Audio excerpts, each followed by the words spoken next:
playing against Indianapolis, who Indianapolis Colts generally a lot of 3 wide receiver sets. So you're going to see a lot of Hunter Hillenmeyer on the field today when Carolina's in their 2 back sets trying to run the football. And as you know, as Lovie Smith told us yesterday, this game is going to be won or lost at the line of scrimmage. Who can run the ball? Who can stop the run? That team's going to have the best chance to take home a W. On 3rd and 2, Dwayne Jarrett in as the 3rd wide receiver for Carolina. Delhomme, flags fly. They stop the play. False start against Carolina. Looked like Jeff Otah flinching a little bit, the rookie right tackle with a high-octane pass rusher on. False start. Offense number 79. The 5-yard penalty. Remains 3rd down. Jeff Otah, the rookie out of Pittsburgh. The Carolina Panthers traded their 1st-round pick of next season to move up to get him at 19 in the draft. He's massive. John Fox said they would have taken him at 13 if Jonathan Stewart, the running back out of Oregon, wasn't there. So they were very, very happy to get him and to give next year's #1 to take him 19th overall. He's every bit of 335 pounds. Same alignment for Carolina.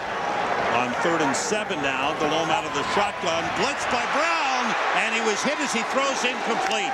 Late blitz from the safety Mike Brown, hit Jake Delhomme and forced the errant throw. Mike Brown does a great job right here at timing this bad boy up just right. He's going to shoot in there on Delhomme right on the snap, unblocked. I mean, he just puts his crosshairs on him. Real good work, too, by Israel Adonijah, eating up the right tackle to get him out of the way of Mike Brown so he could go in untouched. You saw the dangerous Devin Hester deep. They want to punt away. The punt is blocked. Blocked by Darryl McClover. Recovered and run in for a touchdown by Brandon Lloyd. Special teams for the Chicago Bears. There's a flag down, but the signal was touchdown. There's a flag down near the end zone. But what a play by the Chicago Bears special teams unit. The backup linebacker, Darryl McClover, came in for the block, and Brandon Lloyd picked it off and went in.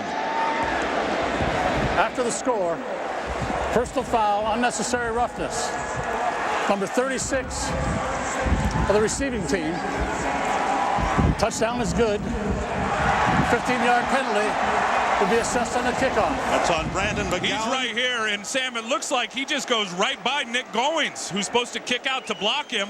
He just gives him a little one-timer. Landon Johnson, the up-back, does not even look that way. He took it right off the kicker's foot. Remember, part of that is Jason Baker trying to angle that punt away from Devin Hester. That wasn't even close. It looked like him almost throttled down so he didn't hit the guy and took it right off of the punter's foot. Extra point by Robbie Gould is good. Baker wanted to keep the ball away from Hester. He took extra time. McClover came in and blocked it. Lloyd went in for the touchdown. All right. Hidden Thieves.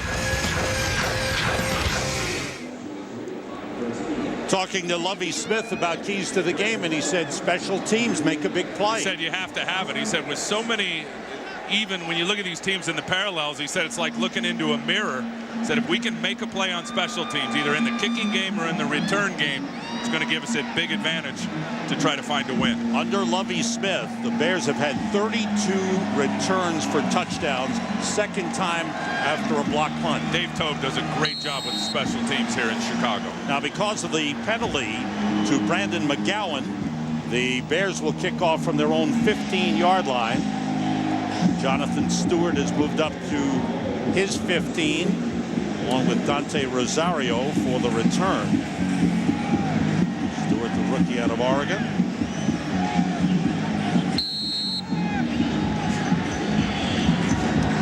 Here's Robbie Gould's kickoff. Stewart from the 17. Got a good wedge, but a good tackle. Jamar Williams breaking through. Excellent play again by the coverage team of the Chicago Bears. Good field position for Carolina on their second possession. They'll start from the 35-yard line. Jake Delhomme watching him in practice, watching him last week in San Diego, to me, Tim had a lot of zip on his throws. He's clearly recovered from his Tommy John surgery, and that injury's been hurting him for about 3 years up until he finally popped it out last year in week 3. He's got all the zip back in the ball.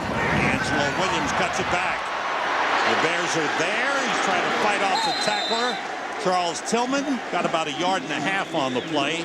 Tillman with a good job. Jake Delhomme in week 3 in Atlanta went back, threw a nondescript pass, but then he came up holding his elbow. Something popped in there.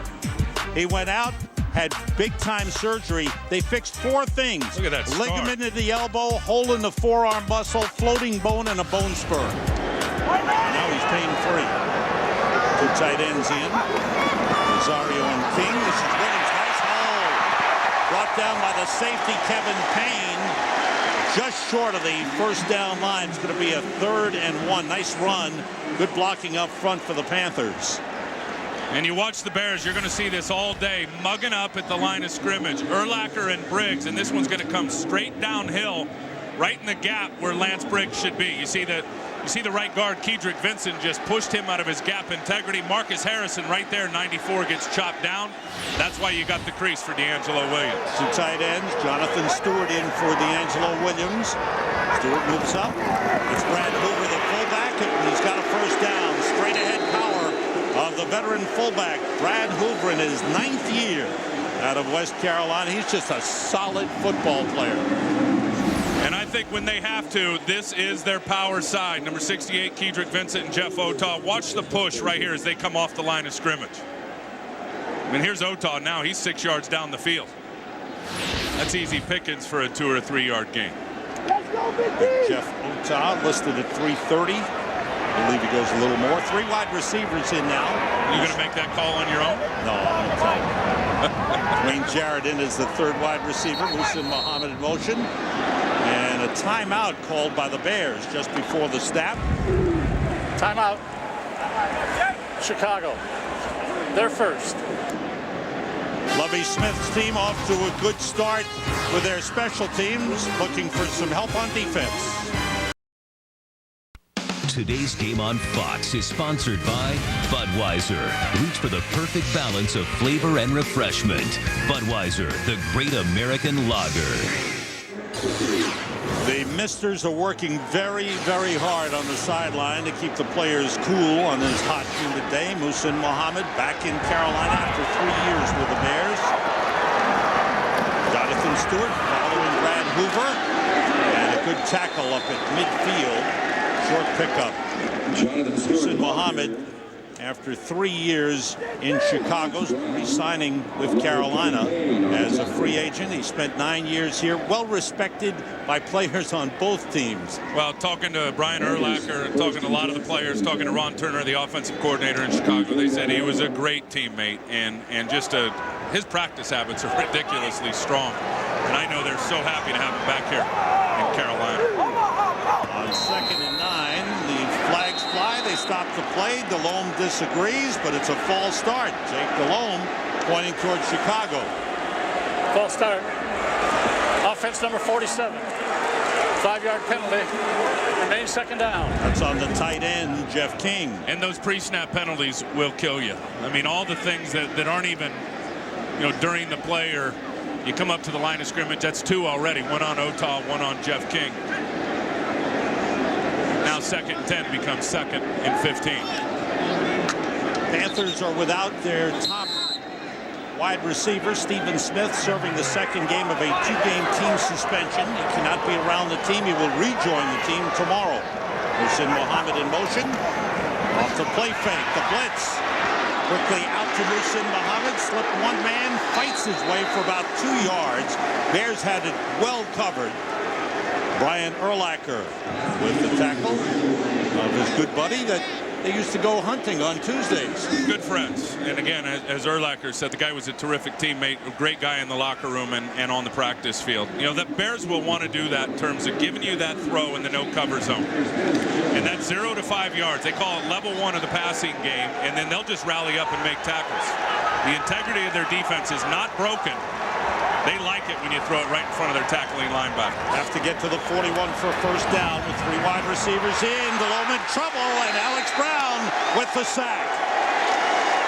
Alex Brown has regained the starting position at defensive end, and he has played well to start this season for the Bears.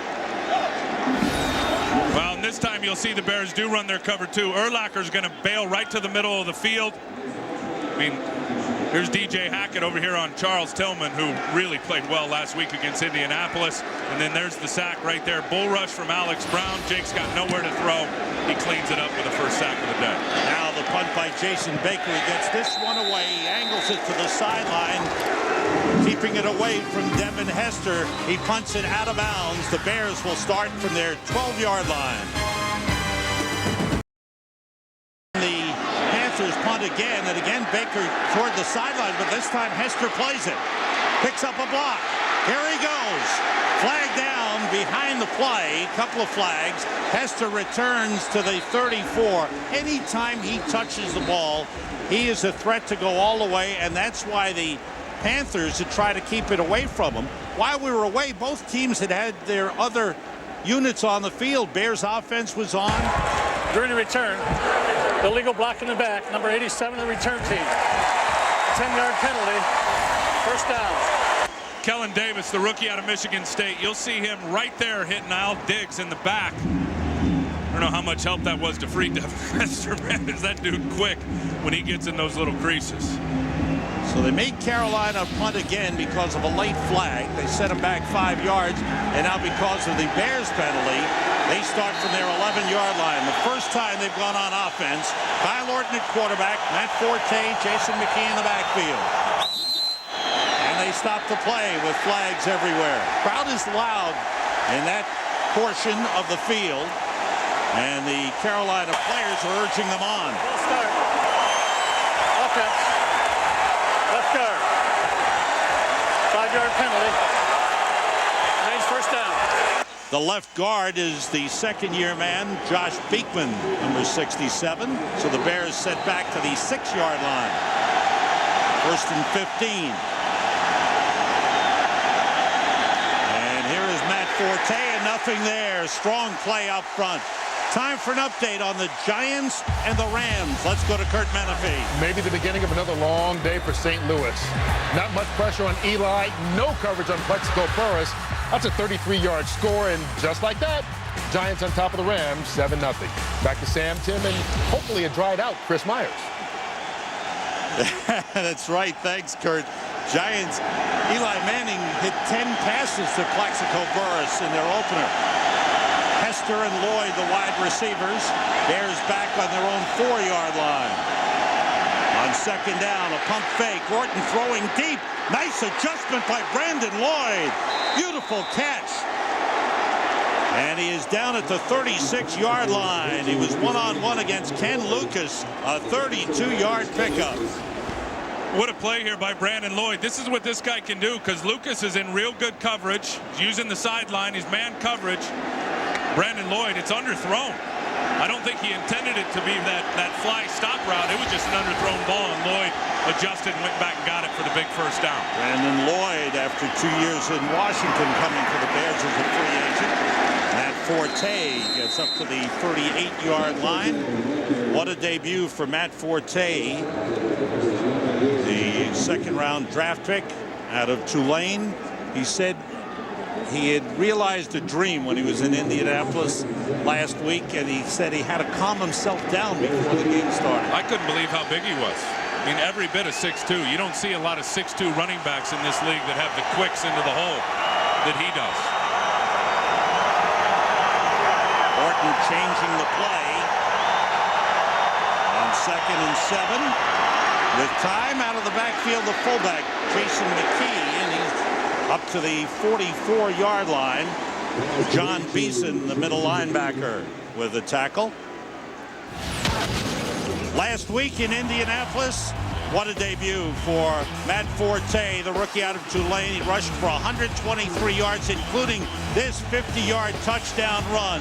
First rookie to start a season at running back for the Bears since Walter Payton in 1975. 3 wide receivers in for the Bears on 3rd and 2. The end around, Rasheed Davis. First down with a lot of running room. Davis inside the 40-yard line. Chris Gamble made the stop after a 17-yard gain on the end around. Tyler Brayton here is the guy. Watch him close down on the line of scrimmage. He thinks to run away. Now he recognizes it. Oops. As he recognizes it late, Rasheed Davis picks up a nice chunky yardage. DN's got to play that better. Panthers have changed defensive tackles. Darwin Walker and Gary Gibson in. Quick out to Davis. And he's tripped up with an ankle tackle by Ken Lucas. Davis gets down to the 35-yard line. Bears are still searching for that top-notch receiver. They tried it when Muhsin Muhammad was brought in. They brought Marty Booker back, who had a 100-yard season in 2001. Trying to make Devin Hester a receiver.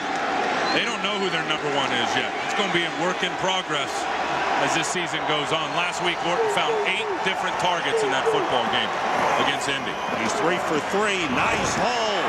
And a good run down to the 28-yard line for Matt Forte. It's a first down. 7-yard pickup for the first down. Bears last week ran the ball a lot on first down. I think they felt like they really had an advantageous matchup against Indianapolis. This is a different animal today. Indy's small, quick at the defensive line. This group here in Carolina, much bigger and much more physical. Charles Johnson in at defensive end for the Panthers. Here's Forte. It's down to the 25-yard line. Forte, a strong runner. If there was a knock on him coming out of Tulane, it was that he ran too high. Yeah, but here's my take. You go to a small school like Tulane, and they ran a spread offense his first 3 years there. Then they went to the zone running scheme his senior year. He exploded with over 2,000 yards and 23 touchdowns as the guy. I mean, for defenses, every week it was 11 guys trying to stop Forte, and they still couldn't do it. 2 tight ends in. Orton under pressure gets it to Olsen, who dropped the ball. And it's recovered by the Panthers, John Beeson. Ken Lucas knocked it out of the hands of Greg Olsen, and John Beeson, the middle linebacker, recovered. And a turnover by the Bears. Forced by the Panthers. Will give Carolina a good position at their own 44. Olsen, the reliable tight end, lost it. In takeaways, it started when Dom Capers was here. They've continued it with John Fox. I mean, they asked their defense to rip it out, and Thomas Davis did exactly that there on Greg Olsen, the tight end. Panthers from the 44, and again they stopped the play. And for the 3rd time, Carolina whistled for a false start. Offense number 88. 5-yard penalty. It remains first down. That time, the tight end, Dante Rosario. Sets back Carolina.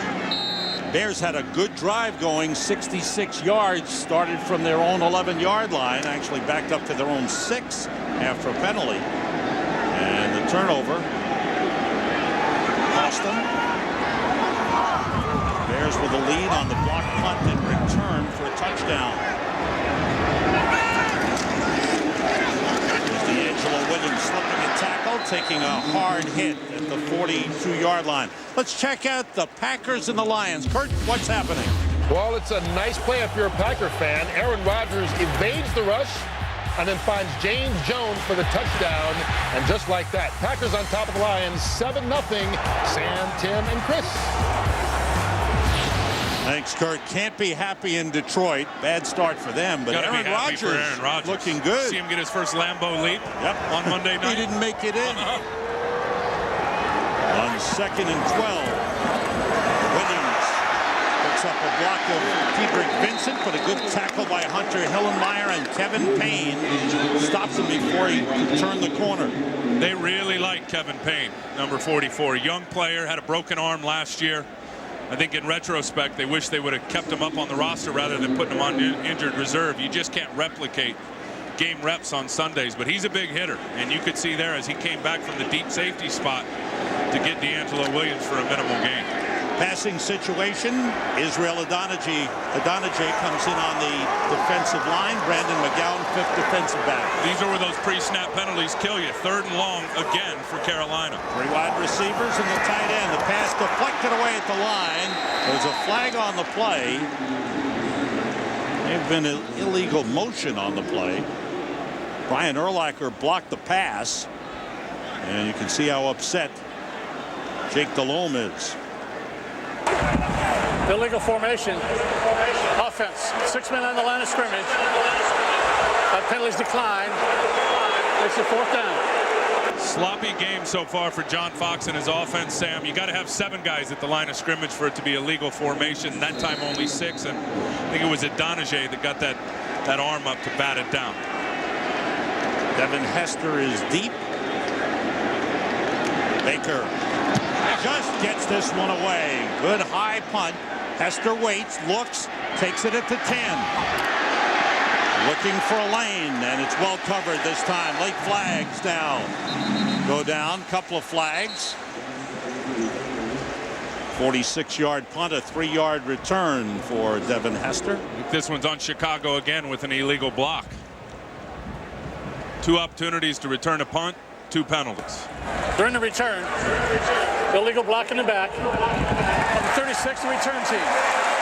Penalties half the distance to the goal. 1st down. Brandon McGowan again. 2 penalties on him. There's that block on Landon Johnson. We'll be back in just a moment. It's Stevie Charlotte, the Bears defense, doing its job on Jake Delhomme. He already has a cut elbow that they had to bandage. He's been frustrated, chirping on the bench. Brian Urlacher said he's a guy that's always barking about something. So far, the Bears defense doing their job on Delhomme. Sam? Thanks, Chris. Bears start from the 8 off the play fake. Orton gives it to Matt Forte, who's out of bounds up across the 15-yard line. Charles Godfrey, the rookie safety out of Iowa, chased him out. That's Forte, one thing. Good receiver as well out of the backfield. Absolutely, and I think benefited from running that spread offense early in his career at Tulane. And I think his coach down there, he told him, look, if you want to play at the next level, you got to learn to catch the football. Spent a lot of time on the jugs machine at practice. And Sam, he had 103 catches coming out of college, so clearly he is going to be a weapon for Chicago out of the backfield through the air. 2 tight ends in. Forte, nice hole, trying to break it. And tough to bring down. Charles Godfrey had him. He broke that tackle. Took a couple more men to get him down. A pickup of 18 on the play. And look at what they did last week on 2nd down. Not real good on 1st down, but you look at 2nd down, and that's the #1 deal right there, which really put him into the 3rd and marginal. They were 10 of 16 on 3rd down, and this, right up the gut, is a 2nd down run. Marty Booker in at wide receiver along with Rashid Davis. Bears out to their 34. On 1st down, it's Forte cutting it back, and not much that time. Well covered by the Carolina defense, led by Niall Diggs and Thomas Davis. Their starting defensive line back in there. There'll be a lot of rotation. There's Niall Diggs coming out. Kevin Jones has come in for the Bears in the backfield. Kyle Orton's got a good tempo with this offense right now. Not a lot of wasted time in the huddle, getting to the line of scrimmage, making his checks, and getting the play off. 2 tight ends, Greg Olson and Desmond Clark. Short drop by Orton, out to Clark, cuts it in. Nice move. He's got a 1st down and is across midfield. Big Desmond Clark.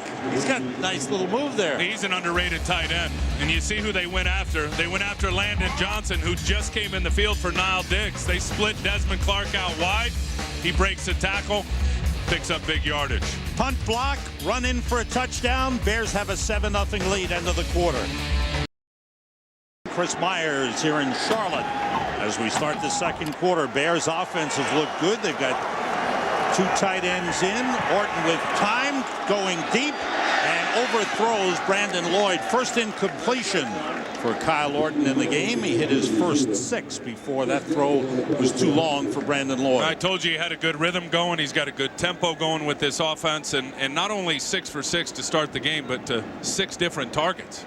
He's already hit 6 different receivers in this football game. Bears offense has moved the ball well, 112 yards to only 20 for Carolina, but that fumble by Greg Olsen cost them. Charles Johnson in at defensive end, number 95 for Carolina. Matt Forte back in the backfield for the Bears. With 3 wide receivers in. Evan Hester is there. It's Forte. Nifty moves through the hole, gets down across the 45 to the 44-yard line. John Beeson, the middle linebacker, with a stop. Good start to the game for Matt Forte. 7 carries, 36 yards. Sam, watch Chris Harris come from this part of your screen right here, and he is going to fly in here and hit Roberto Garza right in the chest plate. Pow! You talk about trying to get in the backfield and take out that lead blocker. Strong safeties aren't supposed to do that to 310-pound offensive guards. He's been waiting for this game since he was traded in August of last year. Here's 3rd and 4 with Orton out of the shotgun. 3 wide receivers. Orton fires, and it's caught at the 35-yard line by Brandon Lloyd. A first down. What a throw by Kyle Orton. You talk about a laser. My goodness. I mean, he squeezed that right in between the corner Gamble and the linebacker Thomas Davis. There was not a lot of room to get that ball in there. I mean, that is a dart. Talk to Kyle Orton, who started 15 games as a rookie, and we asked him, how do you feel about this year compared to the rookie year? He says, I'm ready to play now. He's matured, and he's been a good leader. Forte gets a couple down to the 33-yard line. Bears want to be a running team. They didn't get the running they wanted out of Cedric Benson, the former first-round draft pick. They let him go after some off-the-field problems as well. Forte, they love him. You think of the great teams the Bears have had over the years, in particular the last 2 Super Bowls. It's about running the rock. We know who did it back in '85, and it was Thomas Jones a few years ago for the Bears when they went to the big game against Indianapolis. Forte straight ahead. Nice blocking up front for the Bears, led by Olin Kreutz, the center. And it's close to the first down line. Kreutz is the heart and soul of that offensive line. No question. And I don't know about you, but just turning on the tape, you sense a connection from the offensive line to the running back that was never there when Benson was there. Again, this one right in between Kreutz and Roberto Garza, just a lead ISO play. And they take that defensive tackle about 3 yards off the ball to make a nice running lane for the rookie Forte. On 3rd and inches, McKee for a first down with power. The fullback needed inches, and he got 5. And again, good blocking up front for the offensive line, which has been retooled. They picked Chris Williams, rookie out of Vanderbilt, as their first-round draft pick, but he suffered a back injury in training camp, and they've held a roster spot for him. But John St. Clair's done a good job at left tackle. He has played well, and in the idea of drafting Chris Williams, they wanted to move John Tate and did move John Tate over to right tackle. Again, straight ahead. Short pickup for Forte down to the 18-yard line. And we'll check out Chris Myers, see if he's dried off. Chris. I'm cooling off a little bit, Sam. Matt Forte, remember at age 6, told his dad, who was a defensive tackle at Tulane, I want to be a professional football player. His dad said he didn't even really know what that meant at that time, but he's worked hard for that. Bob Toledo at UCLA said this guy could be as good as Marcus Allen or Deshaun Foster if he continues to work at it. He's never a problem. He'll never be a problem. Thanks, Chris. On 2nd and 8, quick for Marty Booker. Booker with a catch brought down at the 14-yard line. Marty Booker back with the Bears after 4 years in Miami has now caught at least 1 pass in 60 consecutive games in a Bears uniform. And because of the run game and how explosive it's been early in the game, Carolina is committing a safety into the box. So they've got 8 guys in the running box to defend the run. That puts them in what you call cover 3 coverage, where you got the corners out on an island giving a cushion. And right there on that play, you saw the Bears take advantage of it. Good drive by the Bears from their own 8-yard line. Here is 3rd and 4. 3 wide receivers in, and the Bears want to talk things over. A timeout called by Chicago. Bears with a 7-0 lead and threatening. They ask the Bears of their offensive line to be aggressive, to dominate the line of scrimmage, to be physical. Look at those numbers. 5.8 per carry today. They are winning at the point of attack. Two tight ends in on 3rd and 4. 13th play of the drive for the Bears. Orton steps up, finds a man, Devin Hester. Hester to the sideline, out of bounds at the 8-yard line. It's a first down for the Bears. Boy, they're mixing up the offense pretty well. I'm telling you, Orton is playing really well. He does such a terrific job of just stepping up in the pocket. It's real subtle because Julius Peppers has a real good rush coming from his left side. It's just a little shuffle step up to the pocket. Devin Hester on a drag route, first down. That was the 13th play of the drive. Last week, the Bears were 10 for 16 on 3rd down. This week, they are 4 for 4. And you see Orton 9 for 10. There's Forte, not much there. Keeps pushing and gets back to the line of scrimmage. Not much more. Be a 2nd and goal for the Bears, who are controlling the football. That's something they wanted to do. Control the clock, control the football, running it well, and making passes, executing the passing game when they have to. It's 2nd and goal at the Carolina 8. Two tight ends, Greg Olson and Desmond Clark. Two wide receivers and Forte in the backfield. Everybody out. Orton throws, and it's broken up. Ken Lucas and Chris Harris covering Rashid Davis. And Harris plays to the crowd, the former Chicago Bears safety.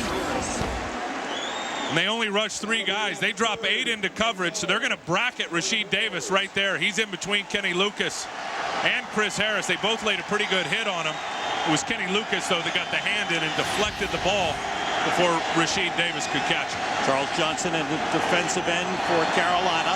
Richard Marshall in as a 5th defensive back. 3rd and goal at the 8. Orton steps up, changes the play. Doing a lot with these safeties, trying to get into the mind of Kyle Orton. Low throw that was incomplete. He rushed it a little bit to get it out to Rashid Davis with the play clock running down. There is a flag on the play on the far side. Ron Winter, our referee, his 14th year in the NFL. Illegal shift. Offense number 23 did not get set after the huddle. The penalties decline.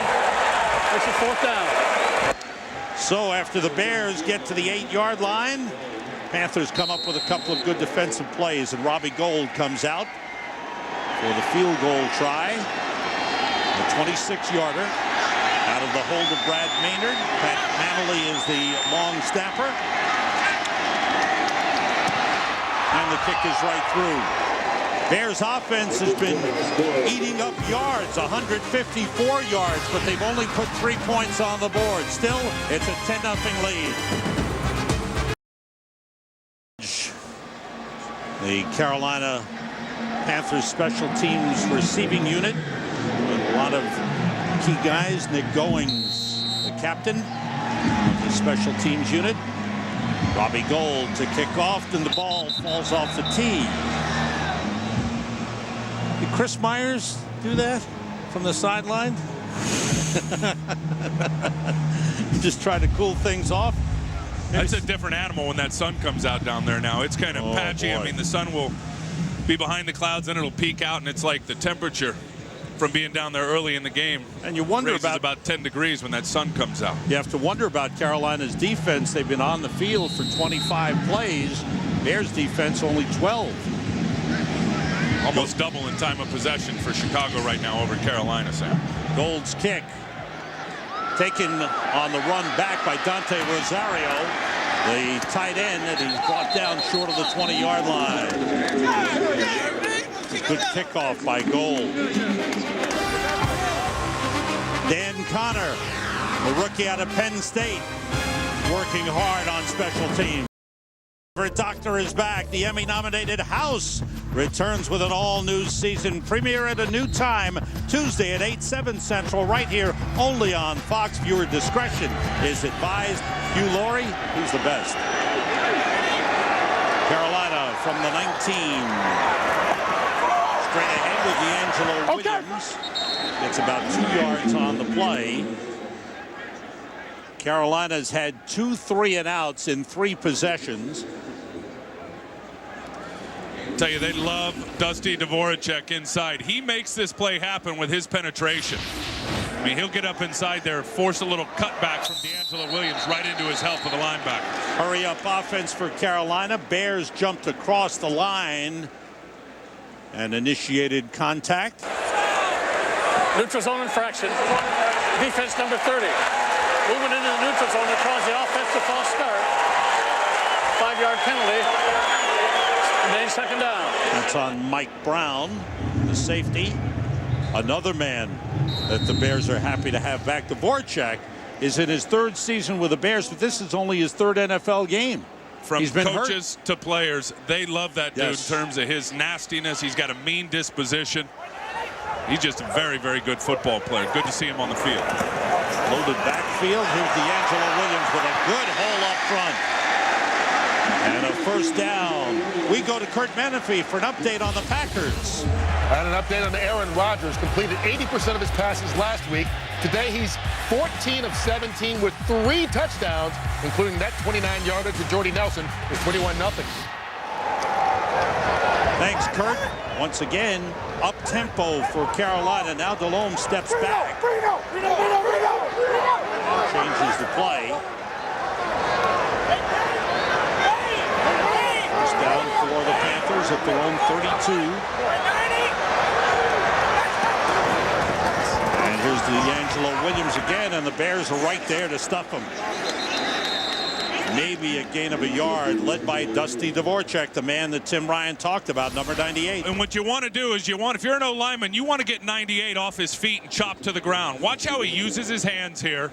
He just pushes Hangartner away, stays on his feet. That is perfect execution when you talk about interior defensive line play. Bears also have the rookie Marcus Harrison, number 94, in. He played well in his debut last week. And flags on the play. Is that pre-snap penalty number 4 on Carolina? False start. Offense number 45. 5-yard penalty. Remains second down. Only the 4th that's been accepted. There was another one that was declined. Hoover going off. And it's been a drive stopper for them. I mean, they have been in 3rd and long almost every time, and I think they're about 25% on 3rd down conversions. That's the offensive coordinator, Jeff Davidson, on the sideline. Look at that. 1 more yard of total offense versus lost yardage and penalties. Have to get to the 43 for a first down. Delhomme short drop, and this time he hooks up with Muhsin Muhammad, and that could put him at 10,000 yards. He had a short pickup earlier. He needed 10 yards coming in for 10,000 in his career. And Muhsin Muhammad has done it on over 10,000 yards. Started his career with Carolina. 9 seasons here. He went to a Super Bowl with them. Then he signed with the Bears. Played 3 seasons with the Bears. And also went to a Super Bowl with Chicago. And now re-signing as a free agent. In his 13th NFL season, Muhsin Muhammad going over 10,000 career receiving yards. Delhomme on 3rd down. Outside, the pass too high for DJ Hackett. Well covered by Nate Vasher. And I'll tell you, look at there it is right there, over 10,000 yards for Muhsin Muhammad. The longer you play in this league, the more you got to take care of your body. And that guy is in phenomenal physical condition. You know, his rookie year, Sammy, was 225. He goes about 211 or 212 now. About year 10, he started cutting weight and has kept his speed. Kept his house here in Carolina, moved back, had 4 children with his wife, and they adopted a boy and girl from Ethiopia, now with 6 kids in the household. Good punt by Baker, high. Hang time for the sideline and out of bounds, trying to keep it away from Devin Hester. The Panthers haven't been able to get going offensively. When Kyle Orton won the starting job, he did it by winning over his teammates. Lovie Smith said he was voted team captain by his teammates because of the way he handled the non-starting years. Orton said he didn't expect it. It's a great honor, almost emotional about receiving that honor. Sam, Tim? Thank you, Chris. On first down, Kevin Jones hit by Julius Peppers, bounced off, and just got back to the line of scrimmage. John Beeson wrapped him up. Carolina Panthers are hoping that Julius Peppers will regain that form that made him one of the dominant players in the league a couple of years ago. You go back to the 2006 season, and for the first 10 games, he was the best player in the league, bar none. And then out to last year, only 2.5 sacks. He hasn't been the same, but he has flashed a couple of times in this game with a few big plays already. On 2nd and 10, Orton has time. And he tried to force it in, and it's almost intercepted. 3 men around Brandon Lloyd. And that pass just fell out of the reach of Thomas Davis. And watch Peppers here. At first, you're going to see the throw and throwing right into coverage here with a couple of defenders. But watch Peppers, and this is how you take care of a premier guy. You put 2 on him. Watch Beekman. Pow! Oh, yeah. I mean, he hits him right in the shoulder pads, puts him on his back, and then here's the throw right into double coverage. You see 2 defenders there right around the receiver. Bears 4 for 5 on 3rd down conversions. Have 3 wide receivers in. Matt Forte back in the backfield for the Bears. The tight end Greg Olsen there. A lot of movement up front. Johnson came across. Tate, the right tackle for the Bears, moved. Let's see who it's on. Neutral zone infraction. Defense number 95 in the neutral zone. Calls the offense a false start. 5-yard penalty. It remains 3rd down. 3rd and 10 becomes 3rd and 5 because the Panthers have taken some penalties in this game. Been a sloppy game for John Fox and his football team. Gary Gibson replaces Charles Johnson. For one reason or another, here at home, you go back to their last 4 or 5 games, and frankly, they just haven't played very well. Same story so far today. Again, 3 wide receivers.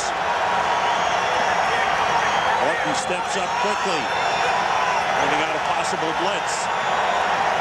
And that time Tate moved too soon. That's on the Bears. False start. Offense number 63. 5-yard penalty.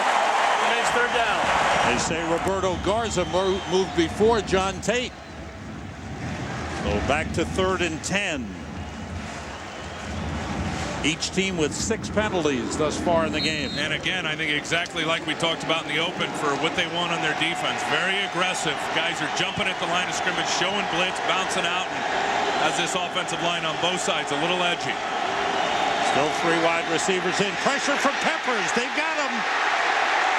Peppers with the first hit. Damian Lewis finished it off for the sack. First sack given up by the Bears. Boy, what an outside rush by Julius Peppers. Here he is here, Sam, and you watch him. He's just going to fly around the corner, forcing Orton to step up in the pocket. Damian Lewis on Beekman is able to clean him up. That's all Julius Peppers, though, and getting that bad boy started. Nice play. They gave up 2 sacks last week. First one of the game here. First punt of the game for Brad Maynard. It's a good series for Carolina. Wobbly punt, fair catch, waved for, and caught by Mark Jones. Good field position for the Carolina Panthers at midfield as they try to get back in this game. Universally, around the league, there's 3 levels of the passing game. Level 1, 0 to 5 yards. You'd like them to throw there. Level 2, 6 to 14 yards. And then level 3 is 15 yards to the end zone. Kyle Orton, I believe, has been in all 3 of those levels this afternoon. 6 to 6 in level 5, 6 to 14, 2 for 3, and then had the one big one deep. So he's exploited them a little bit of everywhere. The key to the level 1 passing game is when you throw it into what we call that no cover zone, right, where you got the linebackers deep, and that's where they like to hit defenses in zone coverage. That's where defenses would prefer you hit them. They've got to rally up and make the tackle.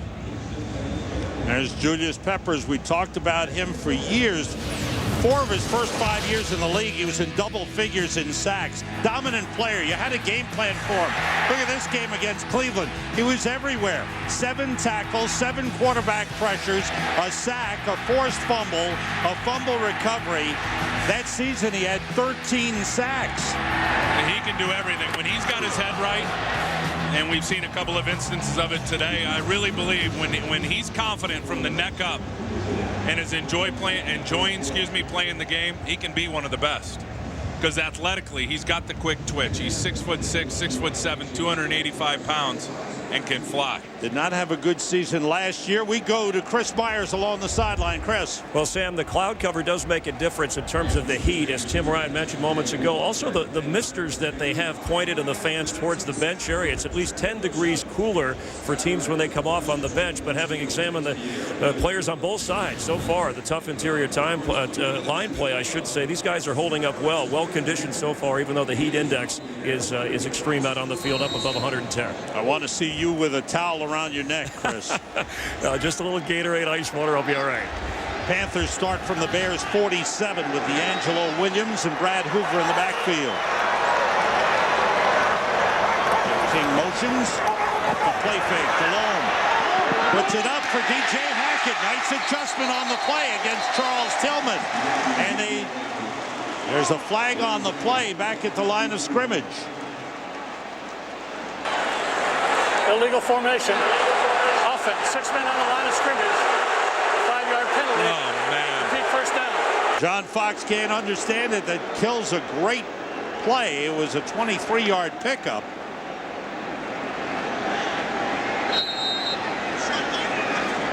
So that brings the Panthers back to their own 48-yard line. 1st and 15. Panthers have all their timeouts remaining here in the first half. Offensively, Carolina with just 40 yards total offense. They've crushed themselves just with elementary mistakes in this first half. The Bears crowding the line of scrimmage. DeLone gets time, has a man, and it's just too high for Jeff King. The tight end, Mike Brown, covering on the play. Prison break tomorrow night. Don't miss it, Tim. It's getting good. It's all about Scylla, isn't it? That's right. Huh? This season it is. They've got to find Scylla. Right here, the Panthers have to find their offense. They have not gotten into any kind of rhythm. Jake DeLone just 3 for 17 for 18 yards. Two tight ends in, King and Rosario. There's D'Angelo Williams. And the Bears territory back to the original line of scrimmage, the 47. It'll bring up a 3rd and 10. Boy, execution today by this defense, and this is how they were a couple of years ago when they went to the Super Bowl. And talking to Brian Urlacher before the game, he said, I don't believe in Super Bowl hangovers. Last year, it was just bad execution across the board. You go back to week 1 against Indianapolis, one big play to Peyton Manning. One play of 20-plus yards to that offense held him to 53 yards rushing. This group, early in this season, really on their game. 3 wide receivers, Dwayne Jarrett in for Carolina. And there's movement again. It's another one. This one on Jordan Gross, it looks like, pre-snap. He's pointing toward the Bears. And the officials talking it over. Jake DeLome constantly working the officials. Somebody moved on the Bears side. Jake's frustrated. Ball start. Offense number 69. Mark Anderson seemed to point. Well, you can flash your hand into the neutral zone as long as you're not coming across the ball and you're not over the ball. I mean, Man, that made Jordan Gross flinch. if you're not in the neutral zone and forcing that guy to flinch, it's going to go on the offense every time. So it's 3rd and 15. 3 wide receivers. They split out the tight end Rosario. DeLone fakes, draw play to Williams, and he's hit for a loss. Outstanding play up front. Adewale Agunlea, who had 2.5 stuffs. That is a tackle for a loss by the running back last week. Gets one here. And he's going to come inside from the left defensive end spot. He just slants, and they call that a pirate. He just crutches right down inside, anticipating the inside run away. He's really a smart player when you talk about Adewale Agunlea. He reads formation, sees the big picture, tries to get a read on where the play's going, and he did it that time. 5th punt for Jason Baker. His first one of the game was blocked. That one was nearly blocked. Bounces down. Baker wanted a roughing the kicker penalty. He's talking to referee Ron Winter. The ball rolls dead. The fans are upset. They wanted a penalty on the Bears. 46-yard punt, no return. Teams, they have to figure out and find a way to play against Devin Hester. You see, they test them early, and then they get to about halfway through the season, and they said, forget it. We got to win games. And talking to John Fox about punting to Devin Hester, he said, I hope he never touches it today when they punt to him. I'll tell you, from a pressure standpoint, offensively, defensively, special teams, Carolina can't handle the pressure that Chicago's put on them in this first half. At the line of scrimmage in all three phases. Bears from the 9-yard line, so the Panthers wasted outstanding field position. Penalties hurt. Forte across the 10-yard line to the 11, picks up 2. We've reached the 2-minute warning. Just under 2 minutes to go first half. It's hot. Today's game on Fox is sponsored by the new AT&T. Your world delivered. Hey, Mr. Sunlight, gonna outshine your bright. It's just the beginning of a happy go fun day. Happy go fun day. And I'm feeling kinda Sunday. Sunday. Feeling kinda Sunday. Sunday. Kinda Sunday. I'm so there. When you're there, State Farm's there for the best day of the week. One more time. I was eating, and then I reached into my pocket and found all this extra money. Reverse pickpocketed. Yeah. Description? Tall, lots of bling. You got a reverse That's him. right there? Down there, yeah. Sure. That's him. Hey, excuse me. You stop. Hands on your crown. Easy. Hey.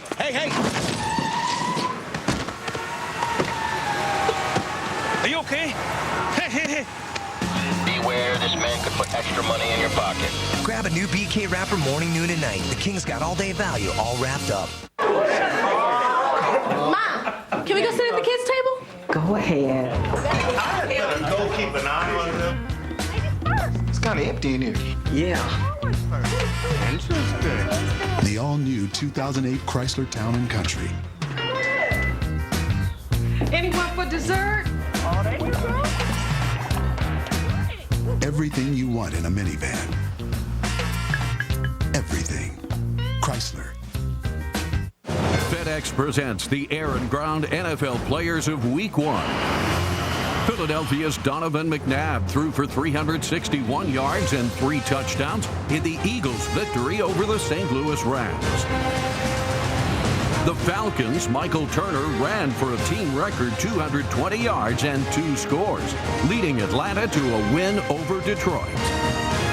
Vote for the FedEx Air and Ground NFL Players of the Week at NFL.com/FedEx. The small but mighty take on the buff and beautiful. This is the most fun I've ever had on this show. Hole in the Wall, a new hour Thursday at 8, 7 Central on Fox.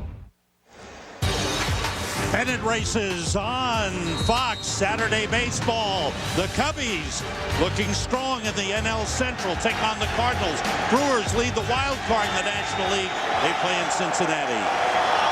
Baseball on Fox Saturday begins at 3:30 Eastern, 12:30 Pacific. Flag on the play.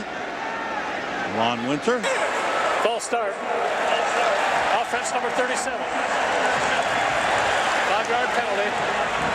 Main second down. Both teams. Hard to make sense of it. I mean, Easy Link would say it's the heat that they're losing their focus, but I don't think so. You guys are just so aggressive. The adrenaline is pumping through both teams so hard right now. The guys are just a little anxious for both football teams. Forte and McKee in the backfield as the Bears start from the 6. 1st and 15. Forte takes it outside. Nice move. Flag on the play. May negate a good run by Matt Forte. A lot of work for the officials today. Flags have been flying. Holding. Offense number 37. Penalized half the distance to the goal. Repeat second down. That negates a 14-yard run. Jason McKee, the fullback, for holding. Well, that's 2 in a row. He was the guy that had the false start just before that. When you get a hold to the side of the run and right in the hole where the run pops, the officials just aren't going to miss it. 15 accepted penalties in the game. The ball back to the 4-yard line.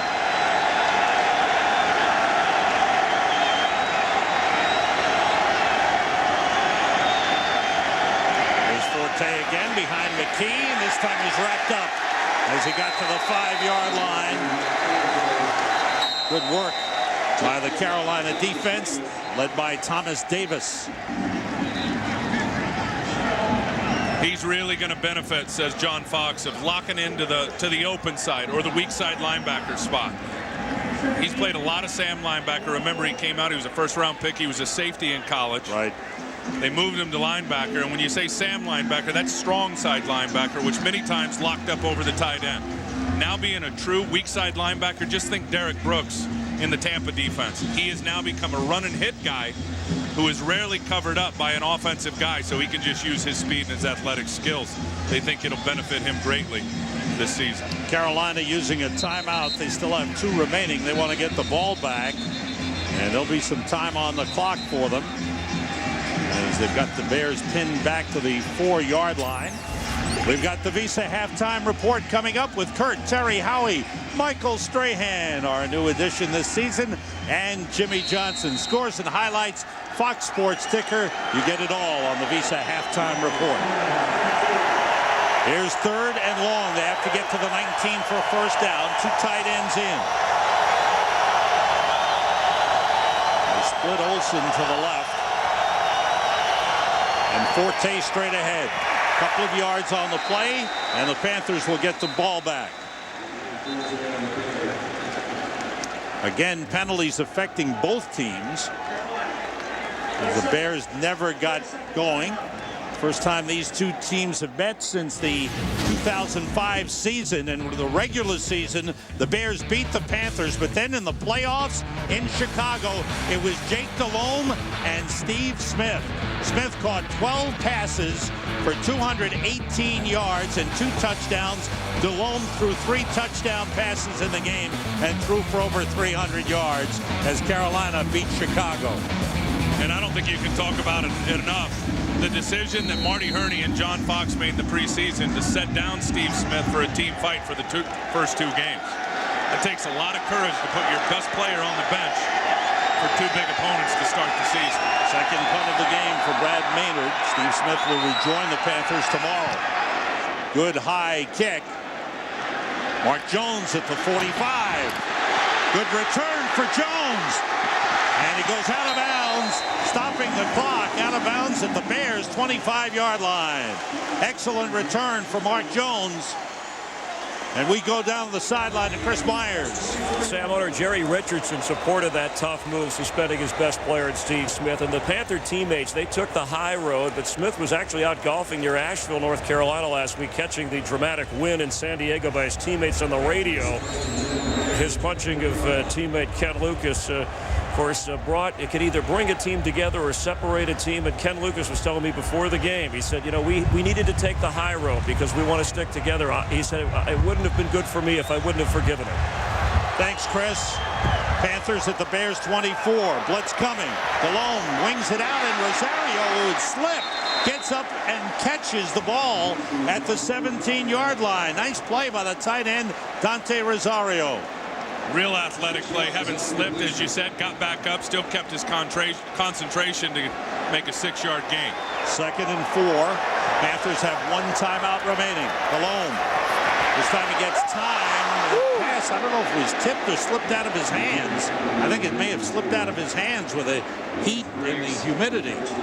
John Fox, as bad as his team has played, and it hasn't been good this first half, I mean, they got to get some points here. And I mean, really, their defense has given up 3 points. It's 10-0. The touchdown came via a block punt as Brandon Lloyd picked it up and ran it into the end zone. So as bad as it's been, if they can get some momentum here going in before halftime, I think he'll feel pretty good about his club's chances coming out and starting to fire on all cylinders in the second half. Have to get to the 13 for a first down. Nick Goings in the backfield now for Carolina. 3 wide receivers. The fake, the draw, the Bears have it. Blitzing from the outside was Lance Briggs with a good hit. Brandon McGowan, the nickel safety, came in and made the stop along with Lance Briggs. And they bring them both from the edges. Here's Briggs here, here's McGowan over here, and you watch them both. Boom, boom, as they converge on Nick Goings.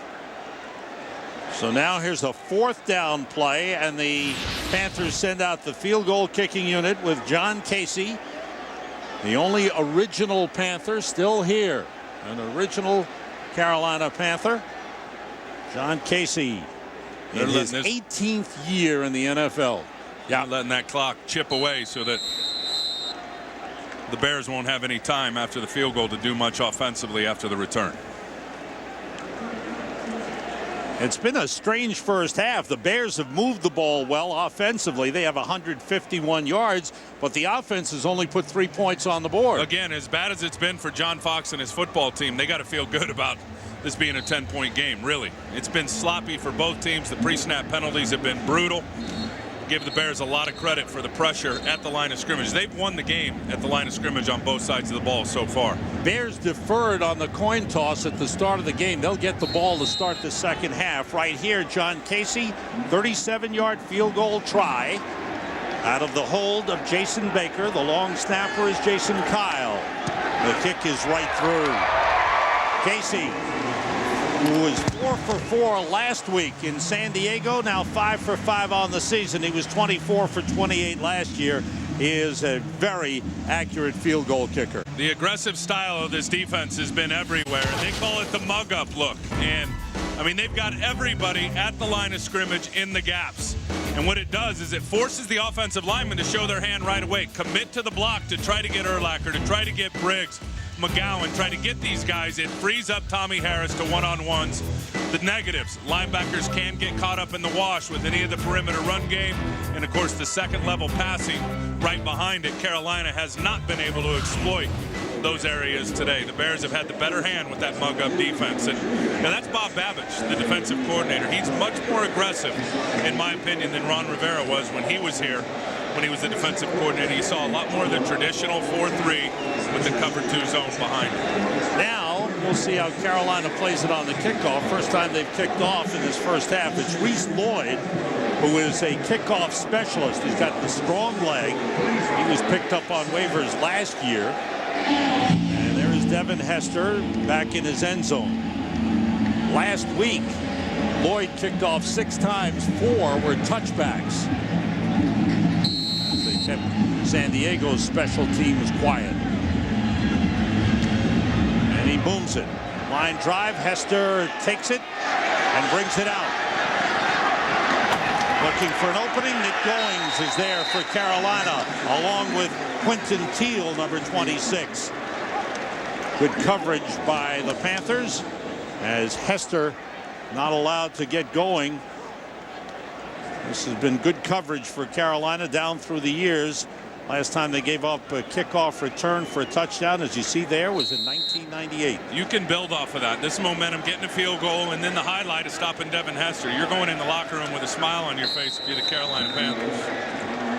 Panthers may feel good about staying in the game. The Bears have a 10-3 lead at halftime. They did some good things. They moved the ball offensively. The Visa halftime report is coming up with Kurt, Terry, Howie, Michael Strahan, and Jimmy. They've got scores and highlights from around the league. The Fox Sports ticker gets you up on all the stats.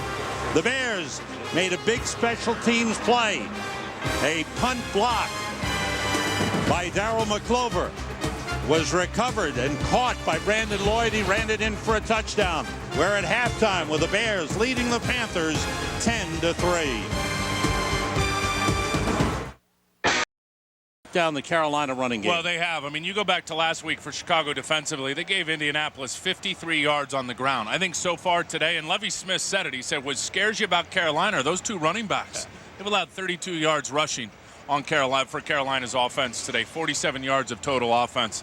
It really has been domination by the Bears defense all over the place. Haven't given up any big plays. And yet, it's still a 7-point game because as well as the Bears offense has moved the ball, penalties, a couple of big defensive plays by the Panthers have kept them out of the end zone. Both teams have self-destructed. So I think Carolina feels great that they're in this football game, down a touchdown going into the second half. But there's no question both teams, whoever wants to win this game has got to clean it up penalty-wise in the second half. Reese Lloyd kicks off, and Hester brings it out from 4 yards deep.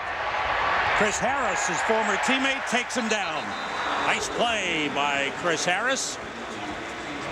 And Dante Wesley, a former Bear, with a acknowledgement. We go to the sideline to Chris Myers. Sam, one of the Panther players said coming out at halftime, John Fox wasn't yelling any more than he usually does, but there was an emphasis on the first half penalties. A very calm John Fox said, hey, we're still in the game. We'll do anything to win, and offensively, we don't have to panic just yet. Meanwhile, Lovie Smith said his defense has been great, but he wants 3 turnovers a game from them. And he said, we don't need to open it up in the second half. We can do what we do on offense, and that's run the football. Sam, Tim? Thank you, Chris. Play fake by Orton on first down, gets it out to Matt Forte, and he's hit immediately. Thomas Davis leading the way on the tackle of Matt Forte. Matt Forte, 14 carries, 53 yards in the first half after the big game in his NFL debut last week. Kyle Orton in the first half, 10 of 14, 85 yards. It's Forte, cutback. Nice move by Forte and a good run up to the 36-yard line. Chris Harris on the stop, but it's a first down for the Bears. Look at the vision here on the cutback, and all the linebackers and safeties. You see Harris right there, Thomas Davis, they all overrun it to the right. He sees it with his vision, cuts back right downhill. Big positive gain of 10 plus. They spotted at the 37. Remember what I said earlier about being a big guy and getting to the hole quick? I mean, he doesn't play like a guy 6'2", 220 pounds. Nice lead blocking by Jason McKee on the play. Orton checking off at the line. Short drop. Completes to Brandon Lloyd. Almost lost the ball, but holds on at the 42-yard line. And they will take that all day, and that's what Ron Turner talks about with Kyle Orton. You always say you got to manage the game. Don't make mistakes. When Orton looks up and he reads coverage and he sees that they are committing an eighth guy, an eighth defender down into the run box, he looks out to the corners, he sees a cushion, his receiver a little side adjust. There's Ron Turner, the OC, runs a hitch route, easy 6 or 7 yards. Gary Gibson in on the defensive line for the Panthers. Forte slowed down in the backfield, gets maybe a yard on the play. Niall Diggs, good penetration on the play, slowed down Forte enough for the rest of the Panthers to get there. There's the 9-year veteran Niall Diggs. Can't be too happy after your USC Trojans beat his Buckeyes last night. Cow. You talk about winning at the line of scrimmage. You watch that UFC pass rush? Wow, wicked. Here comes 3rd and 3 for Chicago. 5 defensive backs in for the Panthers. Charles Johnson in at defensive end. There's 4 for 7 on 3rd down conversions. Orton, short drop, and it's dropped. Right in the hands of Rasheed Davis, and he didn't hold on. That won't secure a job for him.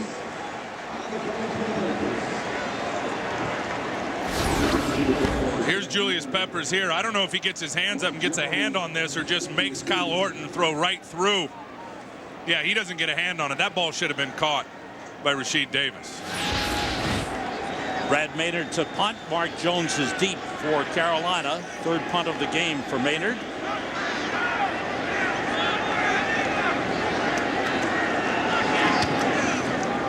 Good high kick.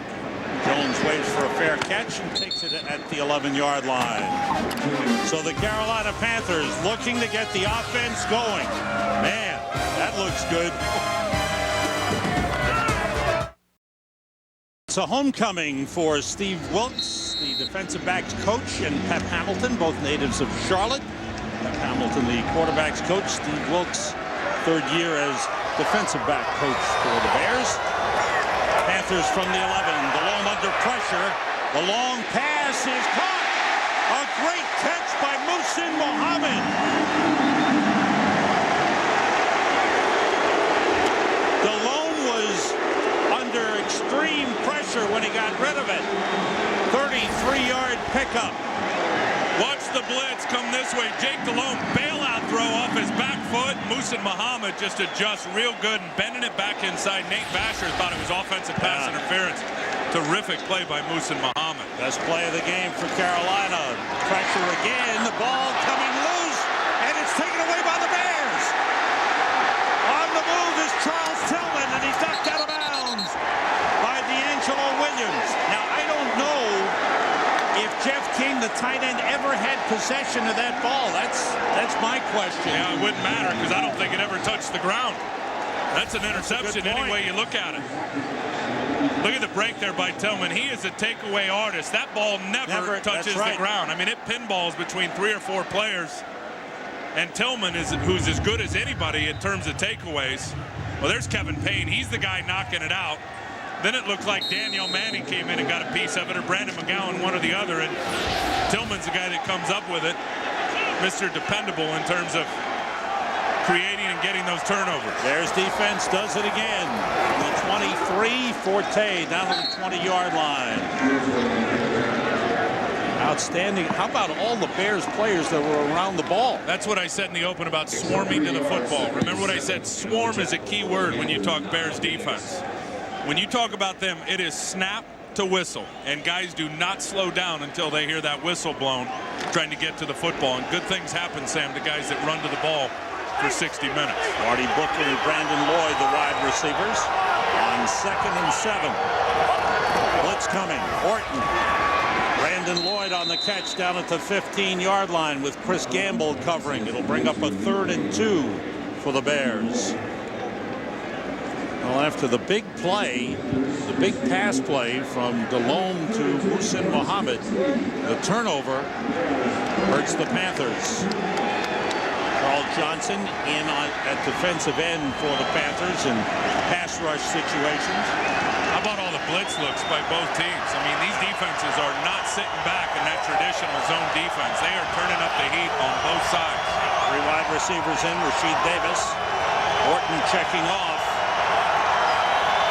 Short drop. Throws on time and a completion to Brandon Lloyd down at the 1-yard line.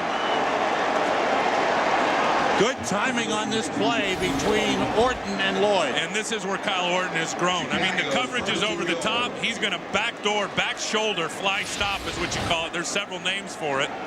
But the quarterback sees the window backside and then expects the receiver to adjust. Real good play by Kyle Orton from the neck up and then executing the throw. 5th catch of the game for Brandon Lloyd. The ball is inside the 1. 1st and goal.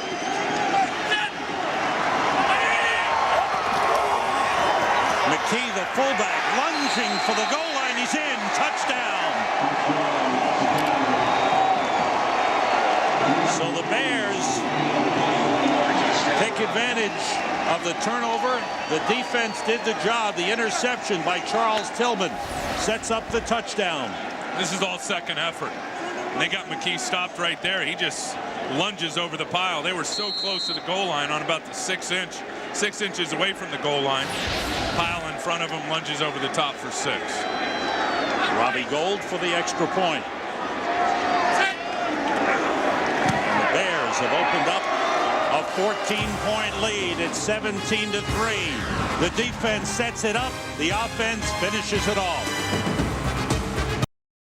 Tillman, a happy man for many reasons. His wife, Jackie, their 7-month-old daughter, Tiana, she's doing well. But at 3 months old, 3 months ago, she needed a heart transplant. And while waiting for that transplant, Tillman spent hours at the hospital in between training camp, Children's Memorial Hospital, with a breakthrough method, a revolutionary transplant, helping the daughter. And she has come through, and it has caught the attention of Lovie Smith. And he says, when Charles Tillman is a man I want on my team, Sam, Tim, it goes a lot deeper. Unbelievable. You're right, Chris. Bounces on the kickoff over the head of Jonathan Stewart and through the end zone for a touchback. Things not bouncing right for Carolina right now. The Bears have opened up a 2-touchdown lead. New Orleans at Denver, and it all begins with a Ford Drive 1 Fox NFL Sunday pregame show at noon Eastern, 9 Pacific. From the 20, Jonathan Stewart's second carry of the game. A helmet popped off of Marcus Harrison, a rookie. who is very, very impressive. Third-round draft pick. They Look at felt that. he had first-round talent. Right now, he's leading in tackles. He played a little over 20 plays last week at Indianapolis, and they want to get him more playing time. He gives them great versatility. He can play what you call the 3 technique, which is Tommy Harris's position, outside shade of the guard, but he's versatile enough, too. If you have to, you can lock him down right here where Dusty Dvorak is, and he can play nose tackle as well. Loam calling the play at the line as 2 tight ends in, 2 wide receivers, and Jonathan Stewart is the running back. The play fake. DeLome connects with DJ Hackett. Nice comeback by Hackett working against Nathan Vasher. And Hackett is up to the 44-yard line, his first catch of the game. And look, they ask a lot out of these corners when they're in that mug-up look. And I mean, they've got to start hitting that if you're Carolina. You know that you got one-on-one matchups out on the edge. There's so many guys with the safeties and the linebackers committed at the line of scrimmage in that aggressive mug-up that you've got to take your shot, especially with the height advantage of your wide receivers for the Panthers. Tommy Harris back in on the D-line for the Bears. It's Stewart with power, breaking a tackle, and another one. Jonathan Stewart with a big gainer. Oh, he's got some strength and power, and he's down at the Bears' 31-yard line, a pickup of 24. I told you, he is a truck with high-octane gas. He's going to break a tackle by Alex Brown first. There's one. Pow. Now it's Kevin Payne coming up 44. There's another one. There's a third one on Mike Brown. Now Tillman and Vasher, last line of defense, they got to get him down. He's not just breaking tackles. He's breaking tackles by real good tacklers. D'Angelo Williams is back in for Carolina. The tight end, Jeff King, splits wide left. DeLome looking. Throwing for Muhsin Muhammad. He's in. Touchdown. What a play by Muhsin Muhammad. There's a flag on the play that may negate this play. Yes, holding. Defense number 79. 10-yard penalty. Repeat first down. Jeff Ota, the rookie right tackle, holding. And once again, Carolina wrecks a good play. Self-destruction all afternoon for Carolina. There's Ota right there. Gunley had taken him up on the corner. Oh, yeah. Oh, yeah, he just wrapped him up. Ron Winter's not going to miss that one. Took him down by Watch the helmet. Urlacher bail out. This is the cover 2. He's just going to get right down the middle of the field. Boy, that's tough on Muhsin Muhammad. Great play and taken away by a stupid penalty. 9 penalties against the Panthers. They're set back for the Bears 42. It's still a first down. And DeLome gets time. That one is a little too high for Muhsin Muhammad coming across the middle. Let's check out the Giants and the Rams. Here's Kurt Menefee. Well, this pass not going through the fingers of anyone. Eli stepping up, finding Amani Toomer for the score. Giants come out, extend the lead as they start the second half. It's now 20-6. Sam, Tim, and Chris. Sam, slow down. Sam, slow down. It's week 2. Eli looking pretty good. Thanks, Kurt. Giants off to a good start. Jonathan Stewart stays in, takes it on the delay, straight ahead, got tripped up, and falls forward across the 40 to the 39-yard line. Will bring up a 3rd and long for the Panthers. They have to get to the Bears' 22-yard line for a first down. Israel Adonijah comes into the game. Good rotation for the Bears on the defensive line. And you need that in this kind of heat. I mean, that Chris has talked all day about the heat index down there, and they've been rolling in 6-7 defensive linemen, keeping the guys fresh. 3 wide receivers for Carolina. Work out of the shotgun. Gunley actually fell across the line. The pass was a bad one. It would not have counted even had Charles Tillman made the interception. But it was Gunley coming across offside on the play. Offside. Defense number 93 in the neutral zone to snap. A 5-yard penalty. Repeat third down.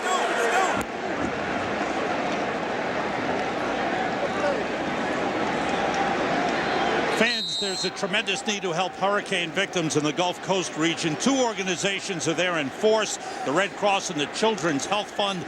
To donate, go to childrenshealthfund.org or text the word GIVE to the number 24357 and donate $5 to the Red Cross Disaster Relief Fund. Please do all you can do. Malone steps up and runs for it. Slides and gets hit hard at the 27-yard line, and he is shaken up. Lance Briggs came in and really slammed Jake Delhomme. Well, it was both of them. It was Briggs and Urlacher. I think Urlacher comes in from the side. Look at Jake. Oh, look at him. He's tough. Now, as the rule reads, the defense has got the quarterback's got to slide soon enough to where the defense has time to let up. This is a late slide. I think Briggs had already committed himself. You're right. It was Briggs. Watch him come in from the side right here. And that's just a headshot. Was not helmet to helmet. It was more shoulder pad to helmet on Jake Delhomme. And he's upset. Trying to rally his team right here. John Casey, a 46-yard attempt is right through. Casey with a strong leg. Officially 45 yards. He's 2 for 2 in the game. Jake Delhomme being checked out seems to be okay after taking that hard hit to the head. Close and Lance Briggs hitting the quarterback. You know, as a quarterback, when you start your slide, you've got to start it soon enough to give the defender time to let up and not create forcible contact. And it looked like just as Jake was starting his slide, Lance Briggs was already launching in the air to get him down. So I think that was a legal action by the defense and by Lance Briggs. Reese Lloyd kicks off. Devin Hester 1 yard deep brings it out. Looking, goes sideline and goes out of bounds short of the 25-yard line. Josh McCown is the backup quarterback for Carolina. He warmed up briefly, but Jake Delhomme looks like he's okay. That's Devin Hester on the sideline being checked by the trainers. He's got a problem with his ribs in the abdominal area.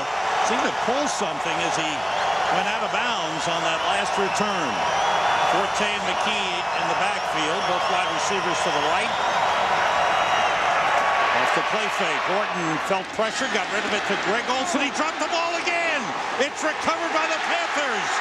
Second fumble of the game by Greg Olsen. The recovery by Chris Gamble. And guess who forced it?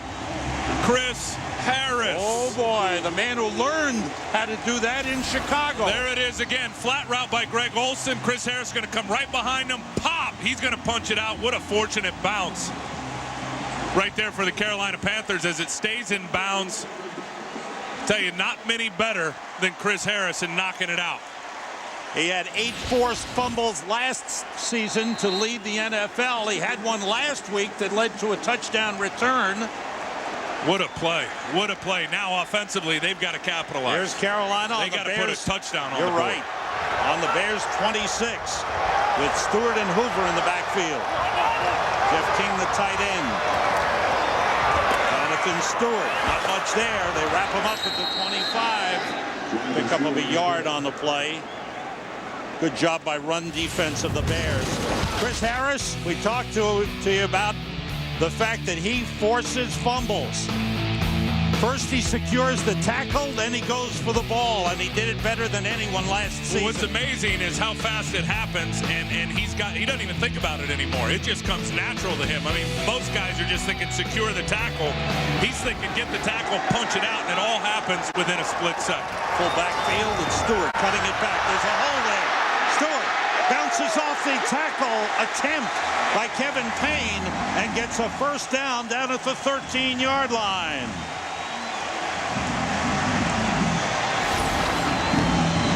Watch Jeff Otaw on Lance Briggs. He's going to take him 12 yards out of the screen.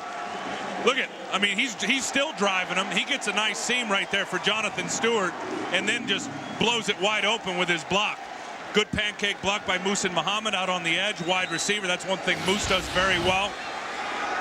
That's physical play right there. That's why they drafted the big fella in the first round, Jeffrey Otaw. Pickup of 12 on that last play. 2 tight ends in. Hoover and Stewart in the backfield. Muhsin Muhammad. Down to the 7-yard line.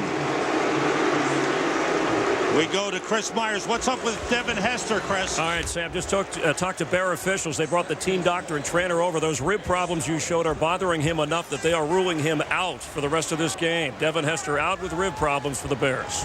Thank you, Chris. Here's that last return. And he just went out of bounds, and right there, as he grabs his left ribs or abdominal area, that looked like where it happened. Wasn't even touched for the most part in terms of taking a big hit in that spot. On 2nd and 4, Stewart, good hold, and Urlacher filled it, and the Bears stop him short of the first down. Kevin Payne came in to help out Brian Urlacher, whose helmet popped off.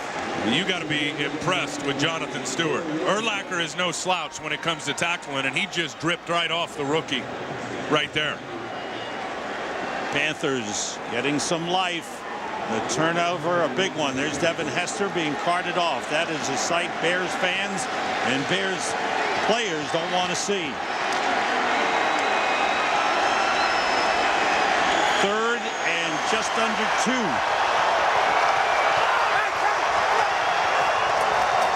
It's Stewart. And he's down to the goal line. And he's in. Touchdown. First NFL touchdown for the rookie from Oregon, Jonathan Stewart.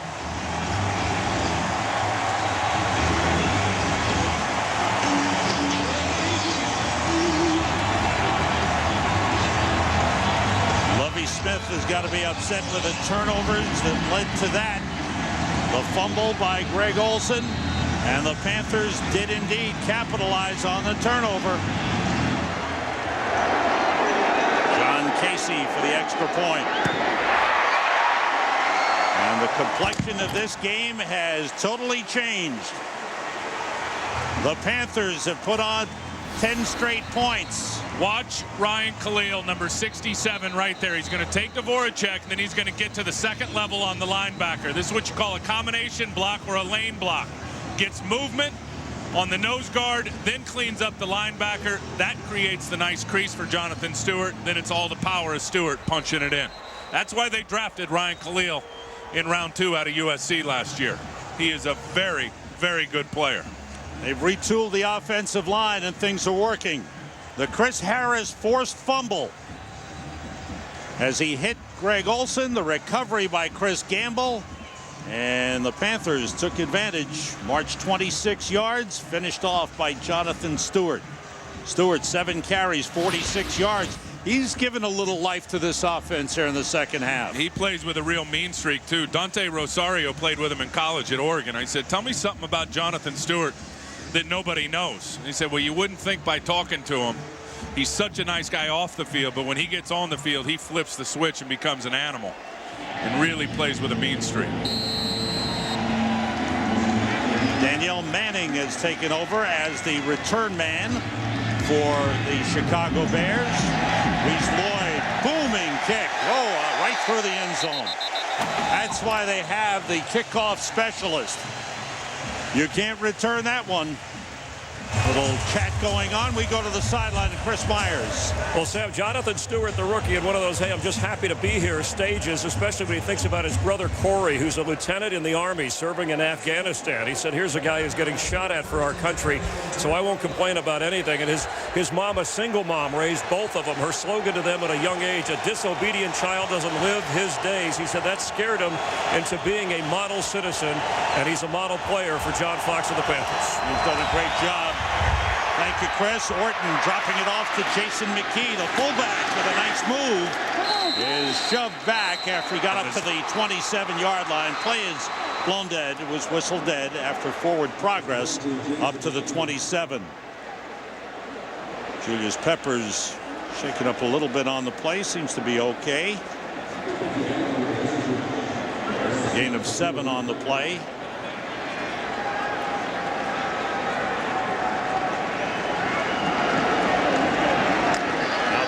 Need to regain control.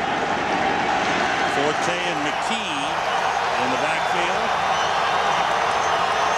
Orton changing the play. Pump fake wants to go deep. Up top, he throws it away. As the Panthers had Brandon Lloyd well covered with a pair of Chris Gamble and Charles Godfrey. Bring up a third down for the Bears. They got Orton down. Watch Diggs. He's going to tell his corner it's a pass. Look, here it comes. Here comes the pass, alerting the corners. And, of course, it's a pass. They've got the audibles down, whether it's Chris Harris knowing what they're calling, or they've just got a great feel what Kyle Orton's doing right now verbally. Third and a long two. 3 wide receivers in. Marty Booker in as the third. Again, Orton barking out the play. They change it. They go to Forte. Nothing there. Stuffed at the 25. Charles Johnson, the defensive end, leading the charge for Carolina. Big defensive series for the Panthers. And it's Chris Harris again. Watch him flash into your screen, number 43. He's the guy that sets the edge. Right there, 43 on the numbers. You want to set the edge on the numbers. Forces the cutback to all the help. Chris Harris is playing one heck of a football game for Carolina today. Brad Maynard, 4th punt of the game. Mark Jones at his own 30. Good high kick by Maynard. Jones, another fair catch at the 36-yard line. But the momentum of this game has turned. The Panthers, who are down by 14, now down by 4 tonight at 8, 7 Central. After an exclusive preview of the new movie event, The Day the Earth Stood Still, don't miss a special encore of the series premiere of Fringe, presented with limited commercials. Imagine the impossibilities. The Fringe premiere encore starts tonight at 8, 7 Central, right here, only on Fox. Viewer discretion is advised. It's amazing since Chris Harris forced that fumble on Greg Olsen, how the momentum has shifted in favor of the Carolina Panthers. You can feel it in this stadium. Delhomme with time, the pass block. Looked like Lance Briggs got up to get a hand on that pass.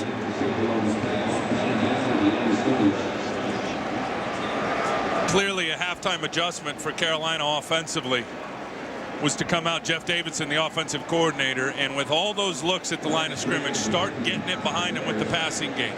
Start hitting them in that 6 to 14-yard second level of the passing game in terms of that second level zone.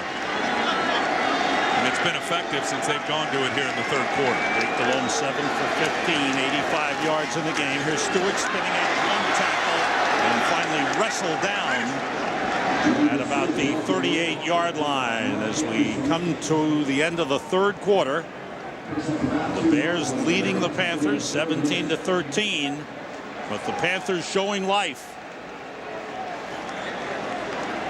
They forced a turnover, scored a touchdown after John Casey had kicked a long field goal. We reached the end of the third quarter.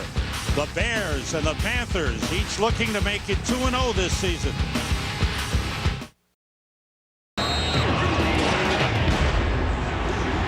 In Charlotte, Sam Rosen, Tim Ryan, Chris Myers. We start the fourth quarter with the Carolina Panthers trailing 17-13, 3rd and 8 at their own 38-yard line. Delhomme swings it out to D'Angelo Williams, thrown for a loss by Alex Brown. Good play by Brown, all over it. And that forces the Panthers to punt, and the Bears needed to settle things down. They needed a big defensive stand, and they got it right there. 3 and Alex out Brown saw that the whole way. That was a zone blitz away from Alex Brown, and he saw that swing route right when they started to run it to get in there and defend it.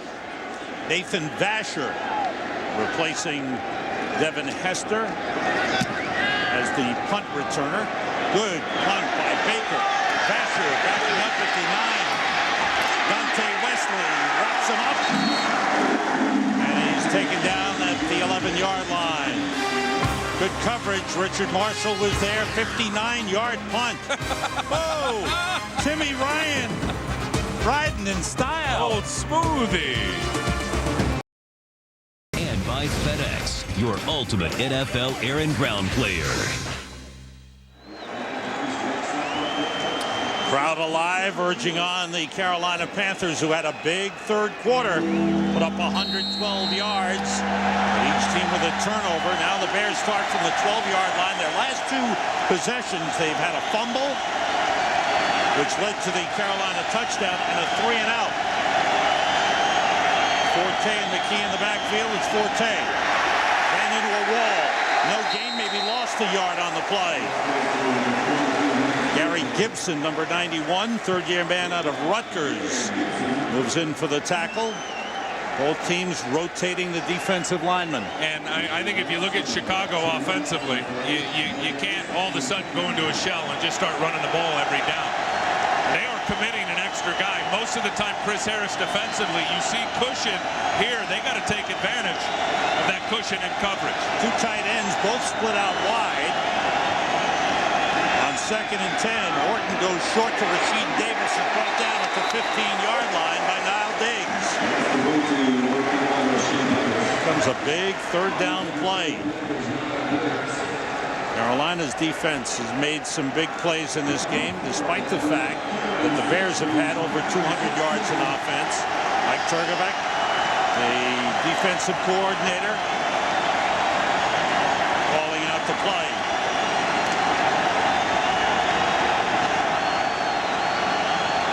Marty Booker in as a third wide receiver for Chicago. On 3rd and 6. Orton goes short, got it through to Matt Forte. Boy, he threaded it. He threaded the needle on that one, got it through a couple of defenders. Forte a first down at the 25-yard line. Forte here, he's just going to slip up behind the center, Olin Kreutz. Just a little kind of a middle screen. Boy, it looked like Kreutz was about 4 or 5 yards down the field right there and didn't get called for it. Got away with one there, did Olin Kreutz. Darwin Walker in on the defensive line for Carolina. Blitz coming. Quick out to Rasheed Davis. And a good tackle by Chris Gamble. Short pickup up to the 28-yard line. Pickup of 3 on the play. Orton has been highly effective on third down. And most of the game they had been in third manageable, which is 3rd and 4 or less. That time 3rd and 6. Found Forte up the middle. But if you can get, your third down conversions around 40%, it's a job well done. They're at 55% conversion rate right now. Are the Bears offense on the money down. Julius Peppers to the sideline. Charles Johnson in. Matt Forte, nice cutback. Forte turns it into a big gain. Flag on the play. And that will bring it back. A big run is negated by a holding penalty against the Bears. Holding. Offense number 81. 10-yard penalty. Repeat second down. That's Rasheed Davis. It would have been a 20-yard gain.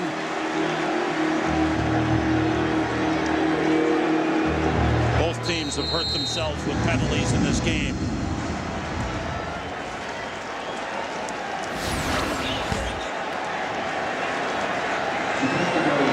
See the pull on the jersey right there again. When it's at the point of attack where the ball pops and Forte clearly popped it outside of that block where Rasheed Davis held the jersey, the officials aren't going to miss it. 2nd and 8 at the 27. Fakes the draw. Orton going deep. Way down, he overthrows Brandon Lloyd. Well covered on the play by Chris Gamble. We'll bring up a 3rd and long for the Bears.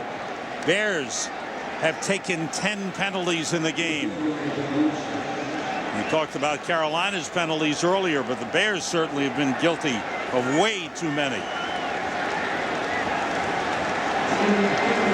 Mark Bradley comes in at wide receiver.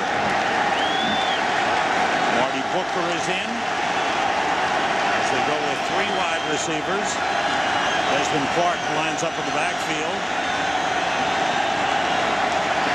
Orton gets rid of it, and it's almost intercepted. Dropped by Chris Gamble, who stepped in front of Mark Bradley. Nearly a disaster for the Chicago Bears. I don't know how they don't get. Gamble's on that big time. It looked like Bradley just got a hand in there at the last second. I do not know how they didn't call John St. Clair on a hold there. Julius Peppers was around the corner so fast. and St. Clair wrapped him up. Brad Maynard's 5th punt of the game. Mark Jones is deep. Jones will be able to return. It's up across the 35-yard line. The defenses are battling here. Look at Peppers. He let him go at the last second. Wow.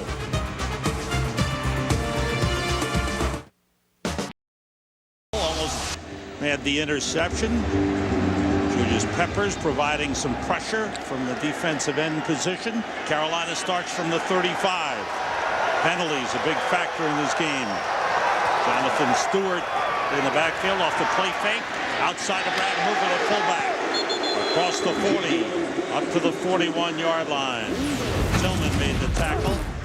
For Carolina, offensive struggles in this game. A lot of them have come because of penalties. Penalties negated the big passing play. This time, Jeff King, the tight end, lost control. That was an interception. And then this pass, a good one to Muhsin Muhammad. That was called back. Hold on, big Jeff Otah, the right tackle. From the 41, Stewart. A little cutback, breaks through the hole, and an ankle tackle by Marcus Harrison prevented what could have been a long gainer. Nevertheless, a first down for Carolina at midfield. And the Fox message sank in at halftime about cleaning this thing up. They had 8 penalties in the first half of this game, 1 penalty so far in the second half, and that was the one that was the touchdown called back to hold on Otah. So they've been a lot cleaner, a lot sharper here in the second half, have been the Carolina Panthers. Stewart has given the offense a big boost. 8 carries, 51 yards in the second half. Coming through, Mike Brown on the blitz, untouched, to take down Jake Delhomme. Wow, he burst through there. Well, and Jonathan Stewart, that's a rookie mistake. Jonathan Stewart's got to pick him up. Here's Mike Brown. He's going to go right through the A gap, which is between the center and the guard. Jonathan Stewart, that's his guy. Wow. Loss of 5 on the play. Second sack of the game for the Bears, who again load up the line. The play fake by Delhomme. He gets time, and he throws it away. Let's check out the Giants and the Rams. Rams trying to come back, Kurt Menefee. Well, the Rams proving that sometimes it helps if you can be lucky if you're not good. Mark Bulger up top. Torrey Holt looks like it's batted away, but on his back. Holt holds in the 45-yard score. That's the Rams' first touchdown of the season. It's 20-13 Giants with the lead in the fourth quarter. Sam and Tim? Thanks, Kurt. I don't know how he caught it, but he did. It's the Rosie Rosen play. Out of the shotgun on 3rd and 15. D'Angelo Williams in the backfield for Carolina. Pressure on Delhomme. They got him. Israel Adonijah. He is strong. He comes in on passing situations, and Adonijah burst through for the 3rd sack of the game for the Bears. He is a rare athlete. Here he is, number 71, and it looks like he's just going to go around the corner. Yeah, they have a little tackle end game going where Agulia came down. He popped out to outside on the contain, and you can see the athleticism there at 300 pounds, how he could turn the corner and then close the gap on Jake Delhomme before he could get out of the way. It's a battle of the defenses now. The Bears defense coming through with 2 big sacks. Basher on the good high punt by Baker. Flag on the play. He's taken down by Landon Johnson at the 25-yard line. Illegal block in the back against the Bears. Another penalty. A 52-yard booming punt by Jason Baker. Vasher's 10-yard return is wiped out. And the Bears once again During the return, illegal block in the back. Return team number 38. 10-yard penalty. First down. Danielle Manning on the penalty. Once again, the Bears start deep in their own territory, but they lead 17-13. Bears start from the 10-yard line. Check on the quarterbacks. Kyle Orton, 18 for 26, 143. No turnovers, though a couple of his passes were fumbled away by Greg Olson. Forte looking through the first wave of tacklers. Gets up to about the 14, a pickup of 4 on the play. John Beeson with the tackle. Forte, 21 carries, 84 yards in the game. Remember setting the edge, Chris Harris. Watch the pull right here by Garza. Watch 43 come in here and set the edge on this offensive guard who outweighs him by 100 pounds. Pow! Chris Harris pack a punch or what? Let's give Forte 3 yards on said that. His mom, Chris said his mom asked him, why do you hit guys so hard? He said, Moms, it's my job. Forte brought down at the line of scrimmage. No gain on the play. It's Maake Kemoeatu, the nose tackle. Chris Jenkins left, signed with the Jets as a free agent. They needed a big man in the middle. Kemoeatu and Damian Lewis are the man who manned the middle. That's the definition of a space eater. It's what you call Maake Kemoeatu with that big old body. You rarely move him off the line of scrimmage. Marty Booker in as a third wide receiver. 3rd and 7. Orton out of the shotgun. With time. Goes deep. He's got a man. It's Marty Booker, but he overthrew him. Booker got behind Ken Lucas. And the Bears will be forced to punt. And when you got a chance, you got to make this play as a quarterback. I mean, he's got 3 steps on Kenny Lucas. Big play. 2 yards too far for Kyle Ortner. That was a touchdown. 6th punt of the game for Brad Maynard. Just inside his end zone.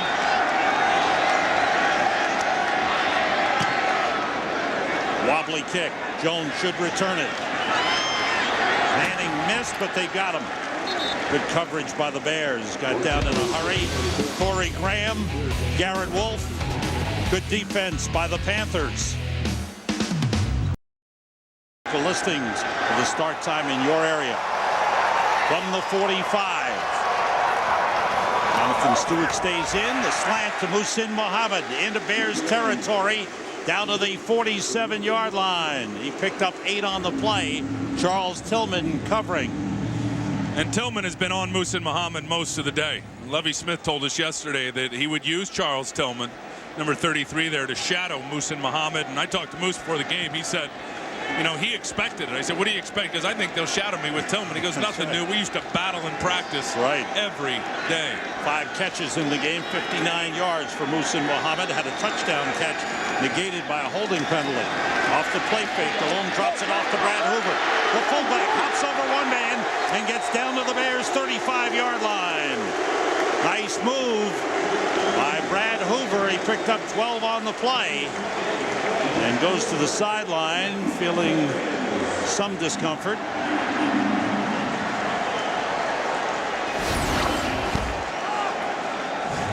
Johnny Fox was telling him, get upfield, get upfield. I saw him from the sideline up here, and there was the cut inside. Picks up an extra 5 or 6 yards. Hard to see where he may have hurt himself. McGowan missed him. Kevin Payne made the tackle. The Panthers on the move. Trailing by 4. Nick Goings replaces Hoover. This is Stewart breaking a tackle, and Dvorak has to take him down, but not before Jonathan Stewart gets a first down inside the 25. Stewart has really given the Panthers offense a big boost. Watch this guy create a block for him in 87, Muhsin Muhammad. I mean, he goes in there and just takes out Kevin Payne. That's what you call digging out a safety, creating the edge for your running back who gets 10 yards on the run. D'Angelo Williams was the running back for most of the first half. It's been all Jonathan Stewart here in the second half. Off the play fake, Delhomme completes it to Jeff King at the 1-yard line. Was covered by Hunter Hillenmeyer, the linebacker on the play, but the Panthers are inside the 1. And that's the matchup they wanted. King on Hunter Hillenmeyer. Watch the quarterback, though, hang in there and make this throw as he's getting hit by Tommy Harris. Boy, what a job by Jake, hanging in there. Here comes the rush, and he squeezes it in between the linebacker and the safety. Jeff King wanted a touchdown. They spotted Jake Delhomme in the fourth quarter. Oh. Whoa. He's known for his fourth quarter comebacks. Stewart and Hoover in the backfield. Stewart bounces into the end zone. Touchdown. And Carolina leads for the first time.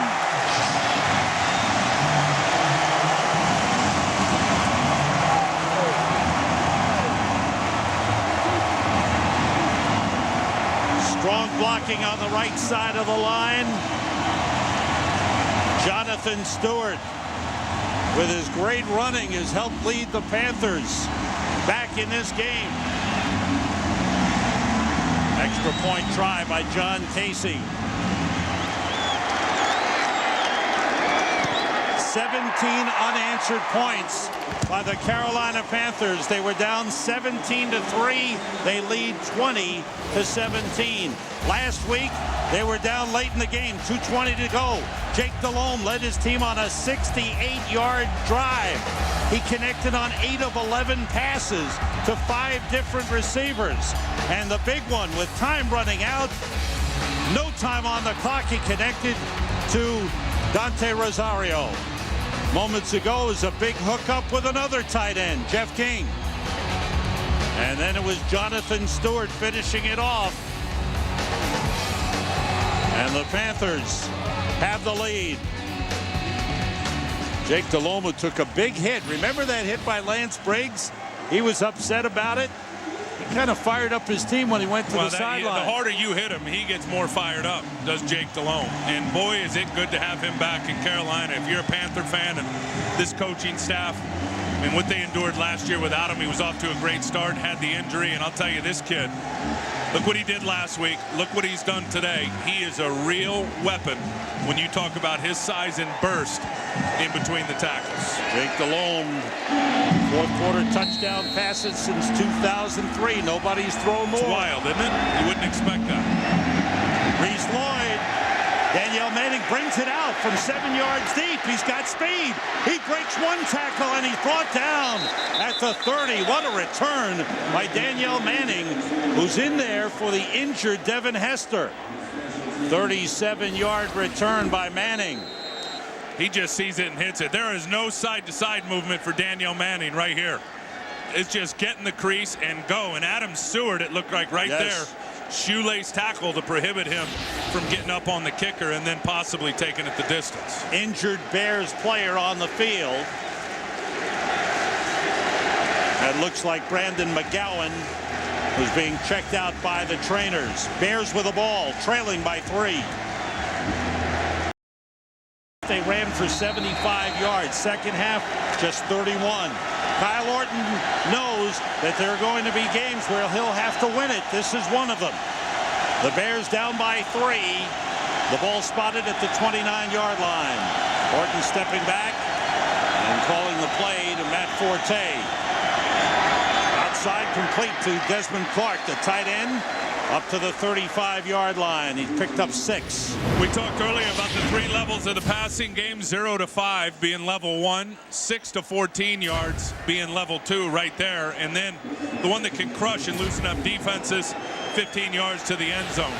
Kyle Orton, for the most part, has been in level 1 of the passing game and of the zone, the passing zone. So that's exactly what Carolina wants them to do. They'll rally up and make tackles and make them work their way down the field slowly. 2nd and 4. Orton steps up. He's got an open man and overthrew Rasheed Davis. Not a good pass by Kyle Orton. Davis was open.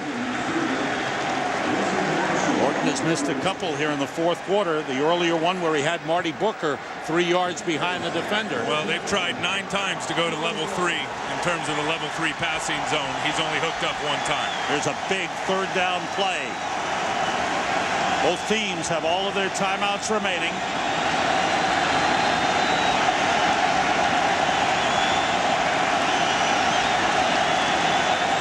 Crowd is loud. 3 wide receivers in. Pressure, the blitz from the outside. Orton hit. And that play was broken up by Richard Marshall. He busted it with the big blitz from the outside. Orton just got rid of it and took a big hit on the play. And there's a late flag. Look where Julius Peppers is right there. They've got to step down to Julius Peppers. Richard Marshall comes from two guys outside of him, scot-free. Nobody touches him. Intentional grounding. Okay. Offense number 18. 10-yard penalty and a loss of down. Makes it 4th down. Orton let it fly. There was nobody in the vicinity. This game has been about pressure in the quarterback on both sides of the ball. You go back to last year's Super Bowl, what won it for the New York Giants? Chopping the head off of that offensive passing attack and Tom Brady. Since that game, everybody around the league in the first 2 weeks is sending pressure like crazy. 7th punt for Brad Maynard.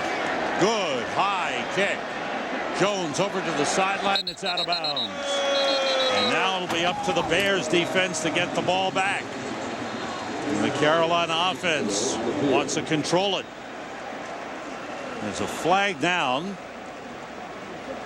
I believe.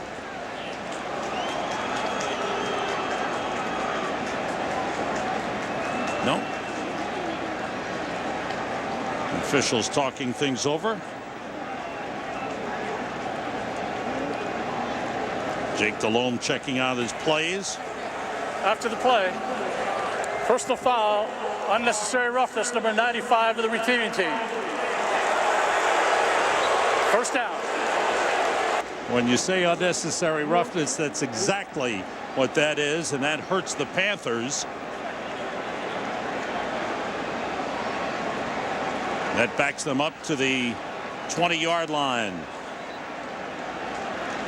When you see there, Julius Peppers not happy with the young pro there, Charles Johnson.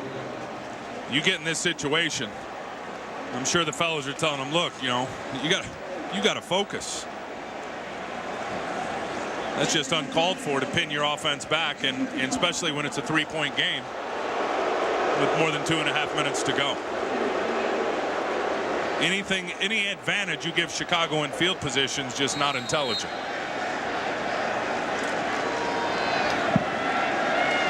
Now Jake Delhomme, let's see what he and Jeff Robinson, the offensive coordinator, come up with. Stewart and Hoover in the backfield as they start from the 20. Stewart. Good strength across the 25-yard line. Look at what's happened in Detroit. Big comeback by the Lions. Here's Kurt Menefee. Yeah, remember that 24-3 Packer lead? Forget about it. John Kitna and Calvin Johnson hook up. Nice run after the catch. 47-yard score. More importantly, the Lions have come all the way back and taken the lead. Remember, they were down 24-3. They now lead it 25-24. Final minutes to the fourth quarter. Sam and Tim. Thanks, Kurt. And Lions fans saying we need that. You know, as much as they want to be a running team, they're a passing team. You look at those two wideouts, they gotta go with those guys early in the football game, in my opinion. Talked about Jonathan Stewart's play in the second half. Jake Delhomme has had a big second half as well. Pretty interesting. They've got the rookie in here at crunch time, Jonathan Stewart. I mean, his momentum here in the second half has really propelled Carolina offensively. And Delhomme's one interception was a ball that was in the hands of Jeff King, popped loose, and was picked off, taken away by Charles Tillman. There's Kyle Orton, hoping to get another chance to get some points. Stewart, oh, good tackle on the play by Kevin Payne. The second-year man out of Louisiana Monroe is taken over as the starting strong safety with a good stop. And the Bears use their second timeout. Don't forget, next week, NFL on Fox. Bears home opener against Tampa Bay. Carolina goes to Minnesota. Arizona at Washington. Late game, New Orleans at Denver. It all begins with the Ford Drive 1 Fox NFL Sunday pregame show, noon Eastern, 9 Pacific. Chris Myers, what's happening your way? Well, Sam, you saw Kyle Orton moments ago on the Bears bench with the quarterback's coach. He was shaking his head in frustration, missing 2 downfield plays, and Orton upset with that. Nolan Kreutz, the center, came by, gave him a thumbs up, said, hang in there, don't worry, we'll get you another shot. Nolan Kreutz, the heart and soul of that offensive line, a great leader for the Bears.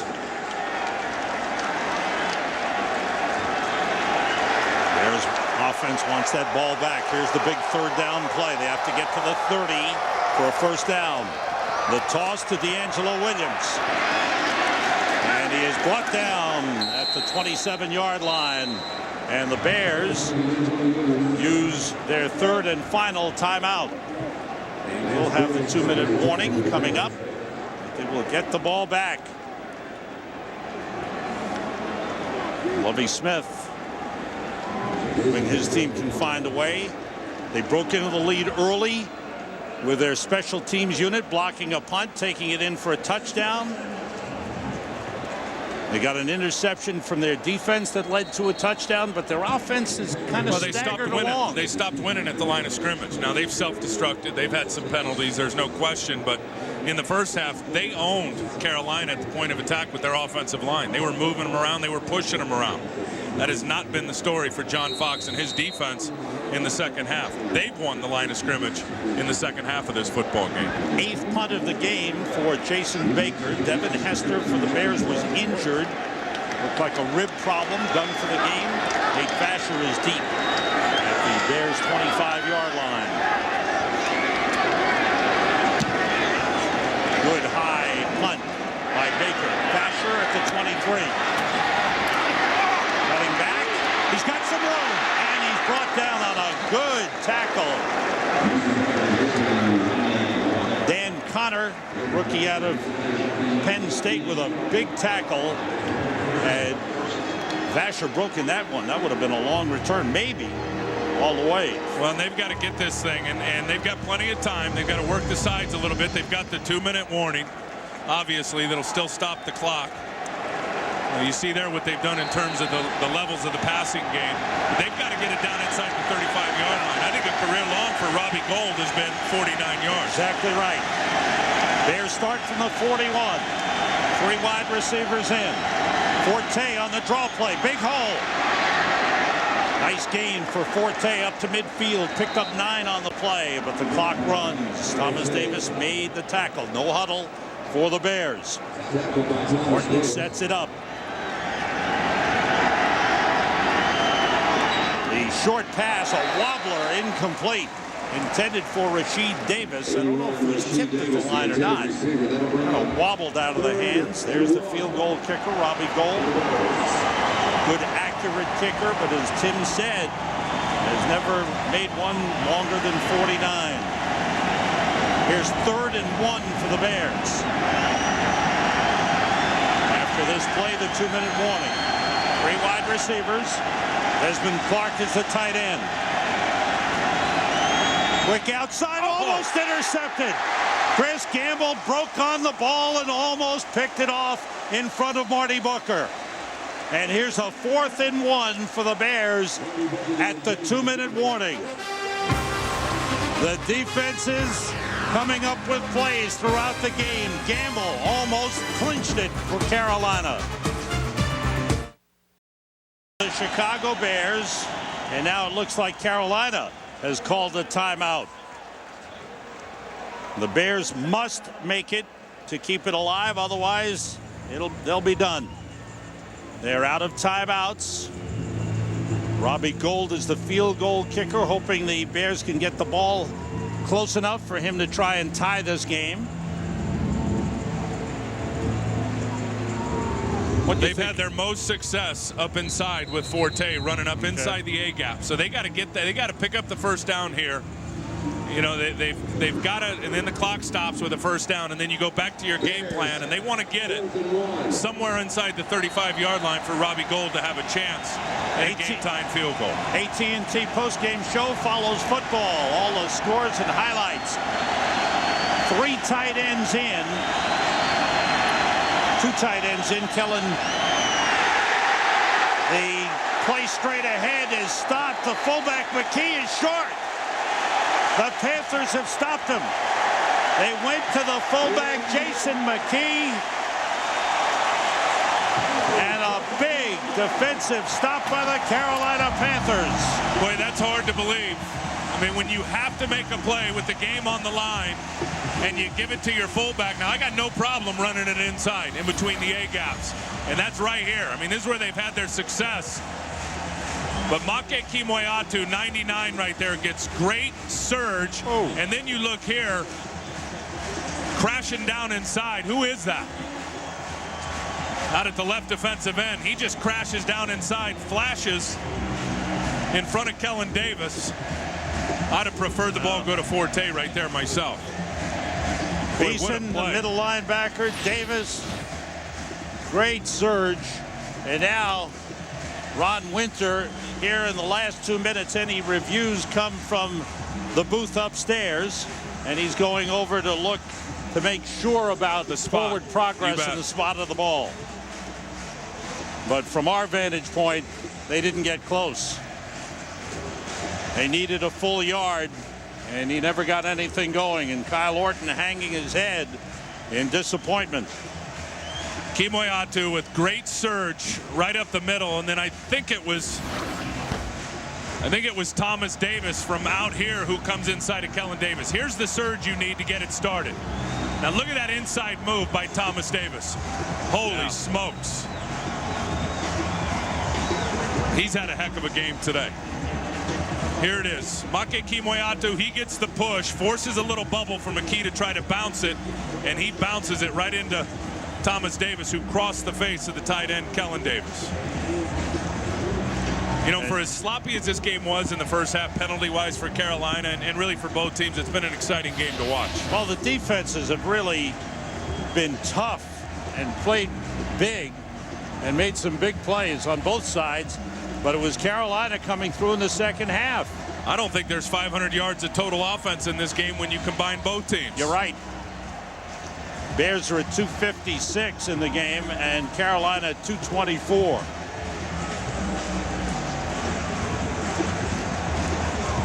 Ron Winter back on the field after the review. After review, the ruling on the field stands. The runner did not make the line of game. The ball goes over on downs. First down, Carolina. Carolina has lost 4 straight home openers coming into this one. That streak is about to end. The Bears are out of timeouts, and the Panthers staging a huge comeback after falling behind 17-3 early in the third quarter. And a lot of things fired them up. We get an update on Green Bay and Detroit. Kurt Menefee. Well, after the Lions took that 25-24 lead, the Packers got a field goal, then an interception, and it set up this run by Brandon Jackson. 19 yards for the score, and the Packers pretty much putting this one away. Right now, just about 3 minutes left, and they lead it 34-25. Having to come back to win, but looks like they're going to. Sam and Tim. Thanks, Kurt. Packers trying to go to 2-0, and the Lions, after the big comeback, might be down to 0-2 right here. Carolina trying to go 2-0. As time winds down, don't forget, we'll wrap up everything on the early afternoon. That's a happy former Bear, Chris Harris. Sam, he has been everywhere today, knocking the ball loose, setting the edge in the run game. He's had big plays all over the field. None bigger than this one in the third quarter on Greg Olsen. From behind, pops it out. And there's Chris Gamble, reminiscent of last week, although it went for a touchdown against San Diego last week with Gamble taking it back. Chris Harris has been absolutely everywhere. And after that recovery, Carolina marched in for a touchdown that really gave them life. Carolina Panthers are 2-0 as they win their home opener. The former Bears acknowledge one another.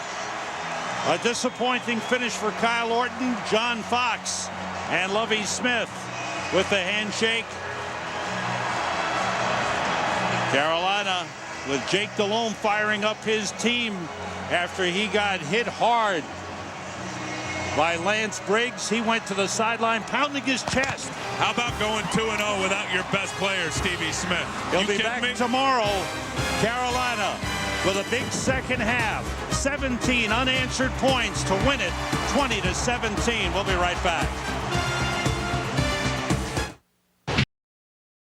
unanswered points in the second half. A costly turnover by Greg Olsen in the third quarter. His second of the game seemed to change the momentum in this one. Kyle Orton, the offense, had a couple chances late to bring the Bears back in the fourth quarter.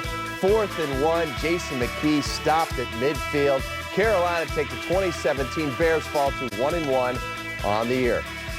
Welcome to U.S. Cellular Bears Post-Game Live. I am Pat Boyle. Mike Sy with 3 former Bears, Mr. GQ, Jerry Azuma, our quarterback, Jim Miller, and our lead blocker, Dan Jiggets. Now, we're taking you to White Sox baseball as they begin their doubleheader, weather permitting, against the Detroit Tigers today. The time is a little fluid right now on that first game, much like our weather. Exactly.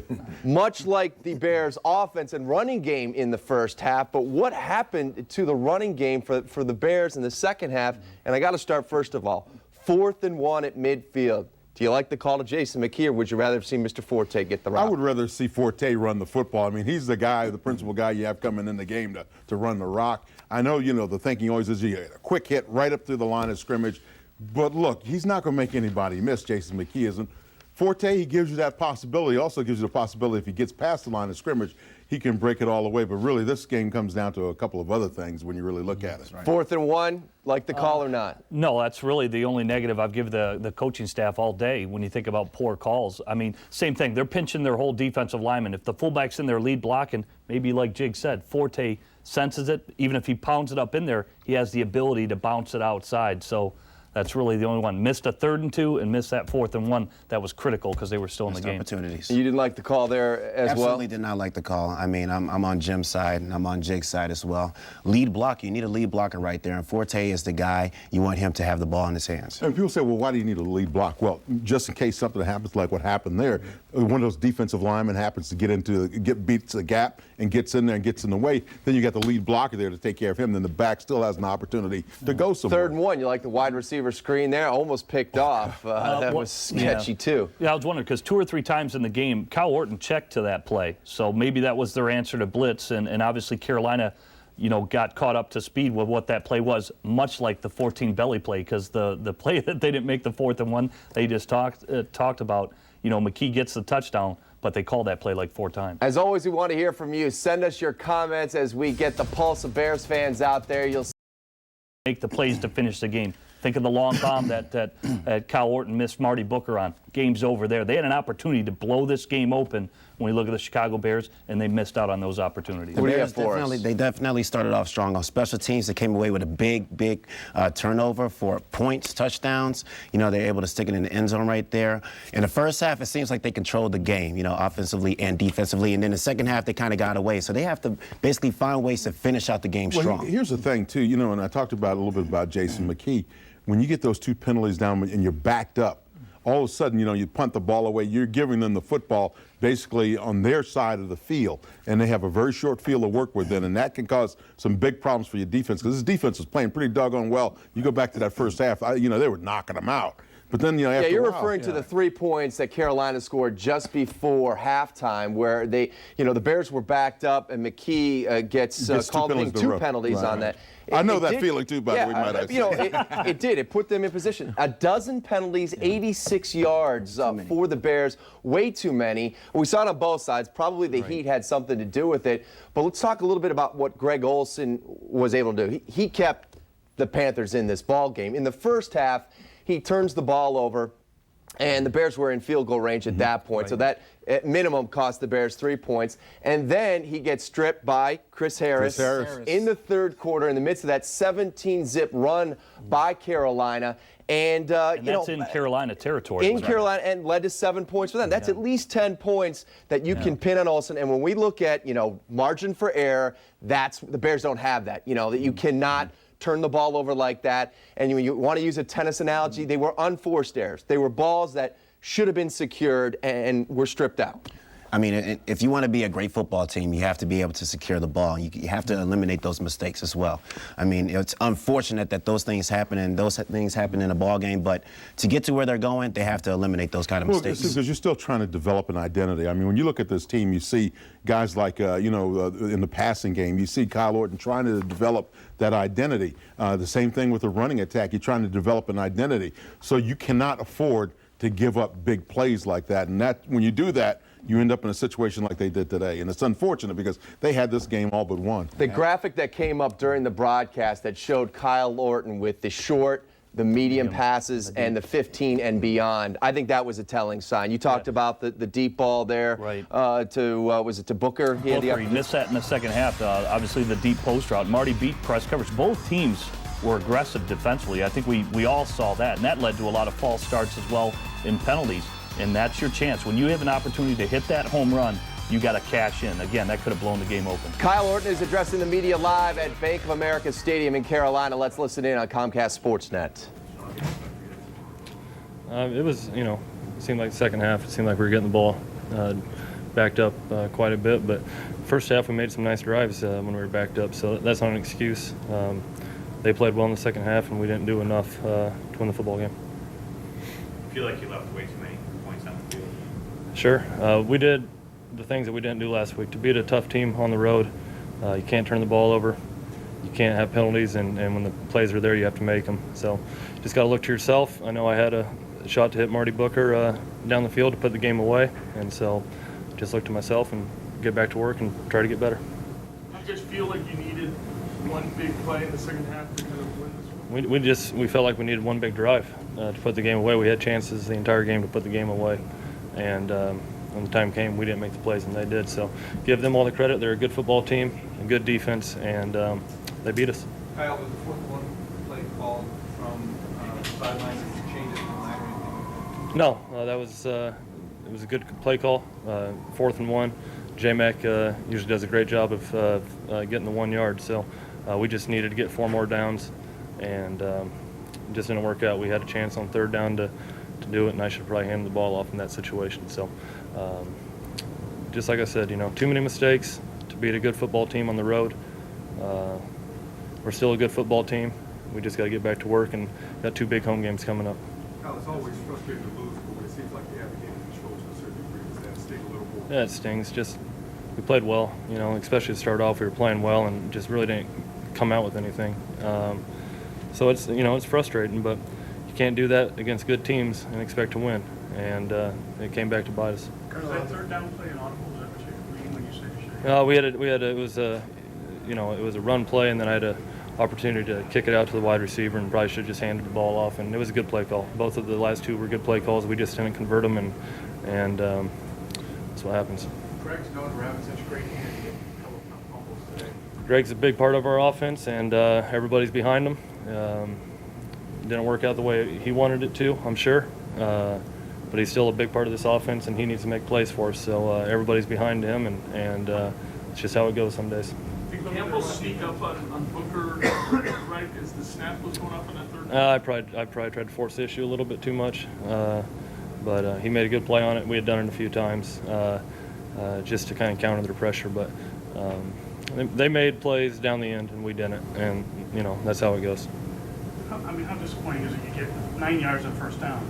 The idea is obviously just to extend it, and then you had a pass that might have been open, and then obviously just coming up short. Very disappointing. Did you call the running play before the timeout when you came out without a fullback in the game, and they called timeout? You brought in the fullback? Yeah, we were going to run the football. 4th and 1, we expect to get it. They do have a good defensive line, but we feel our offensive line is good, and I'm sure we'll do the same thing again. We got total confidence that we can get 4th and 1 with a run. Kyle, once again, the thought on 3rd and 1 on the pass play was? We had a run play called, and I thought I could kick it out to the wide receiver to get the 1st down, but he came up and. That was an audible? It wasn't an audible. It was just something at the line of scrimmage that we do. But anything else for Kyle? Just the thing is, we going back, we didn't make the plays when we needed to. They executed. We didn't down the stretch, and everybody's just got to look at themselves and come back to work and get better. That's the story of the game. Thanks. Carolina took this one 2017 is your final as Kyle went 19 of 32 for 149. Brandon Lloyd with 5 catches for 66 yards. Rasheed Davis had a rough day. Here's Lovey addressing the media live at Bank of America Stadium. A game like that, you got to be able to finish. It's about finishing the football game. You have to give the Panthers a lot of credit. They finished the game. We had momentum for most of the game, but they hung in there. field position most of the day. They won the field position battle. We fought ourselves out of it. You know, on our side, we talk about securing the football. We didn't do that today. Of course, those turnovers really hurt us. And the penalties really knocked us out of position to do some things. Defensively, we played pretty good for most of the day, but, you know, at the end, you know, we didn't get as many takeaways as we would like. I could sit up here and give you reasons. We had control of a football game and we lost it. We're 1-0. We're 1-1 right now. We have a lot of football left to go. Next week we got to get, you know, correct some things and try to get back on the winning foot. Take your question. Rehab injury, it's about all we know right now. Of course, he couldn't finish the football game, so it's cause for concern whenever you don't finish.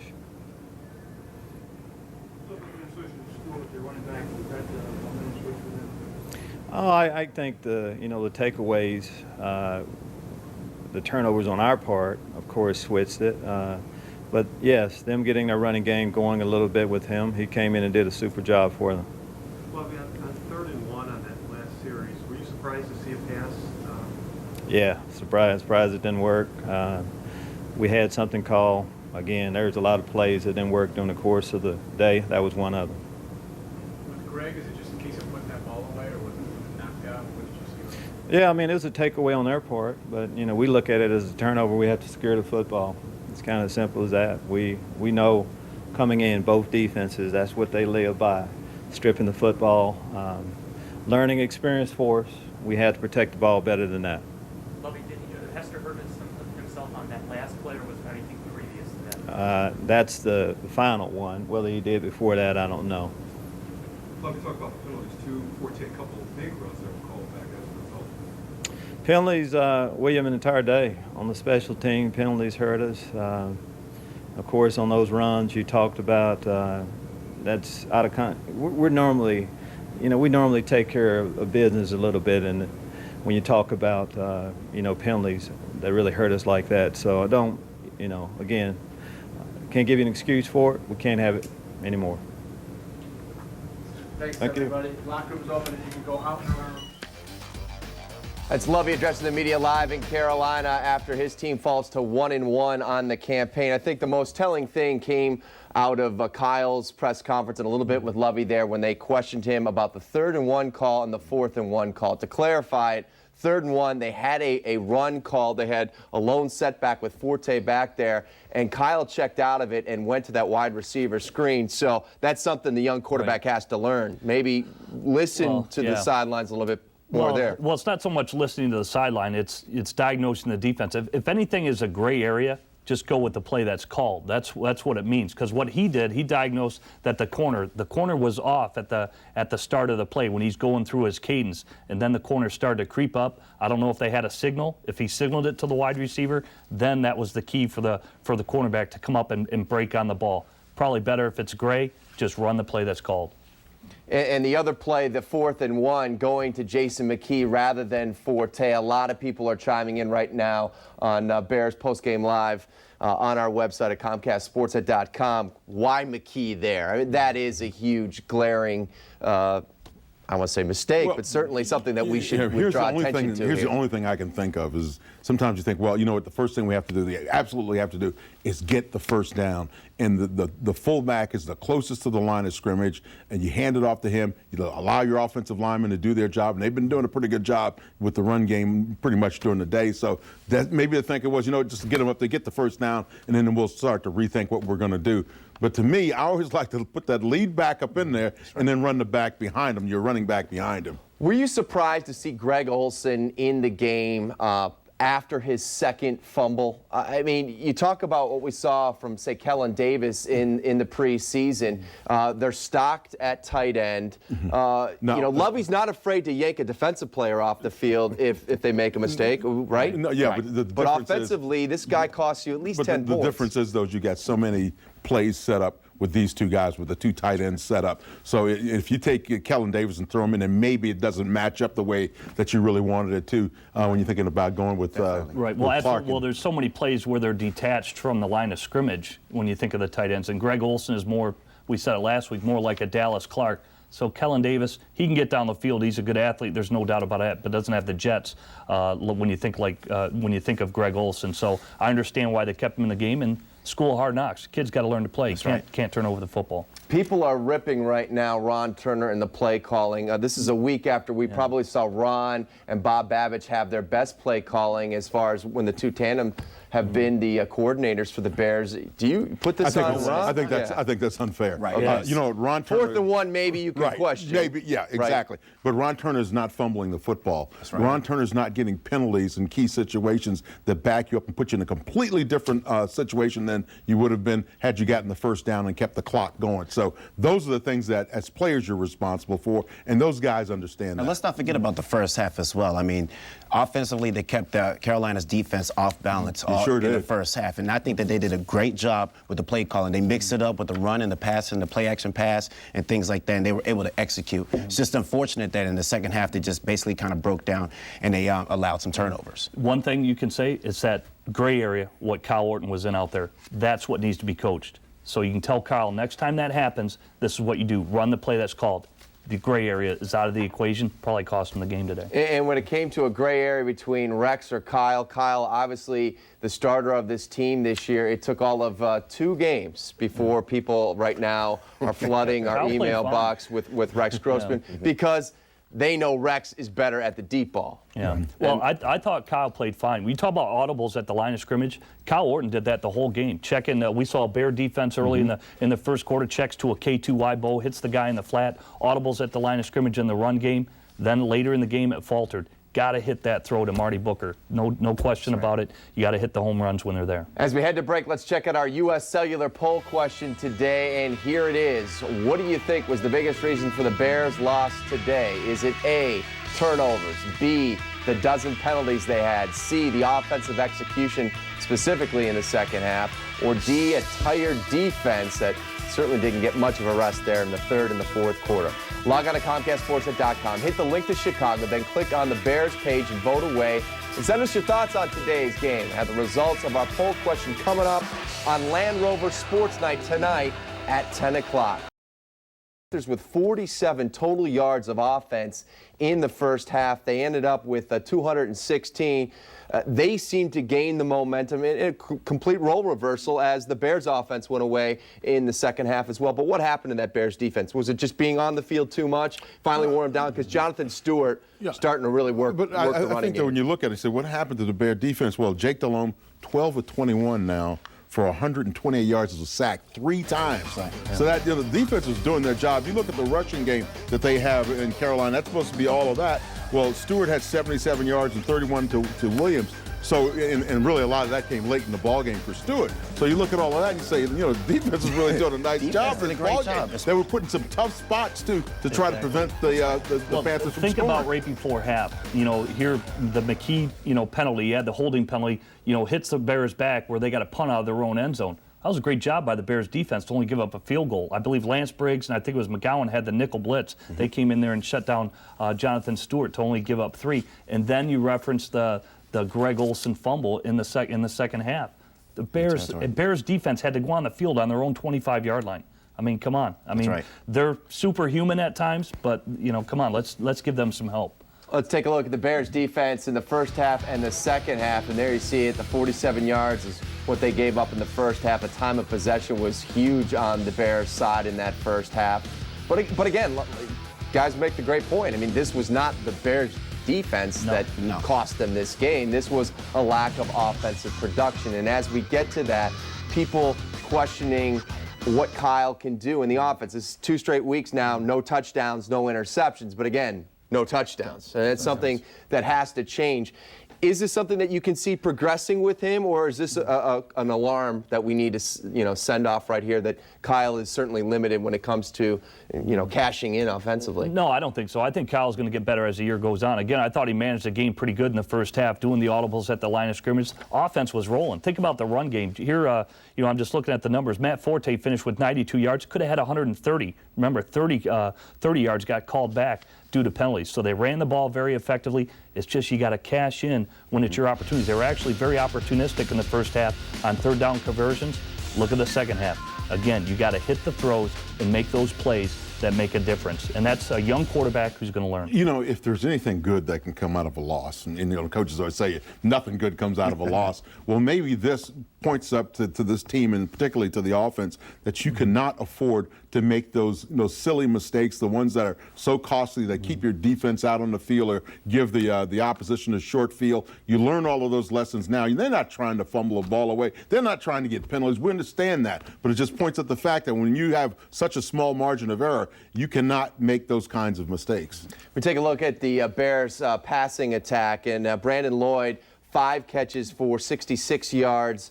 He set up the one score late. He did a nice job today. I thought, the comeback route, they went back shoulder with him. It seems to me that, he's filling the void that we saw last year with Bernard Berrien.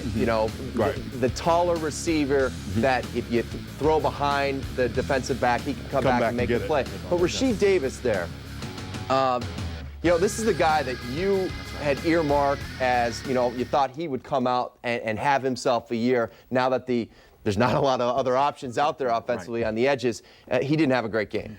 Yeah, I think that he could have stepped it up a little bit better. But it's about those opportunities. I don't think that he got enough of those opportunities. But I still have a lot of confidence in this guy. This guy is a big playmaker talent, and I think that once the ball gets in his hands, he can be very successful. But it's just about getting the ball into his hands. But he's also going to have to make people miss every now and then too. There's a couple of times we saw late in the ball game, he got a quick hitch, and that's when he tried to make a guy miss, but he got caught right at the line of scrimmage. That's when you need that magical play out of a guy like Rasheed Davis, where he takes off and gains you 20 yards and then gets out of bounds to maybe stop the clock or something like that. Devin Hester, 1 catch in this game. Of course, he leaves with the rib injury. He pulled up as he made was it a punt return or kickoff return? It was a kickoff return. It was a punt return. Punt return, and he pulled off to the near sideline.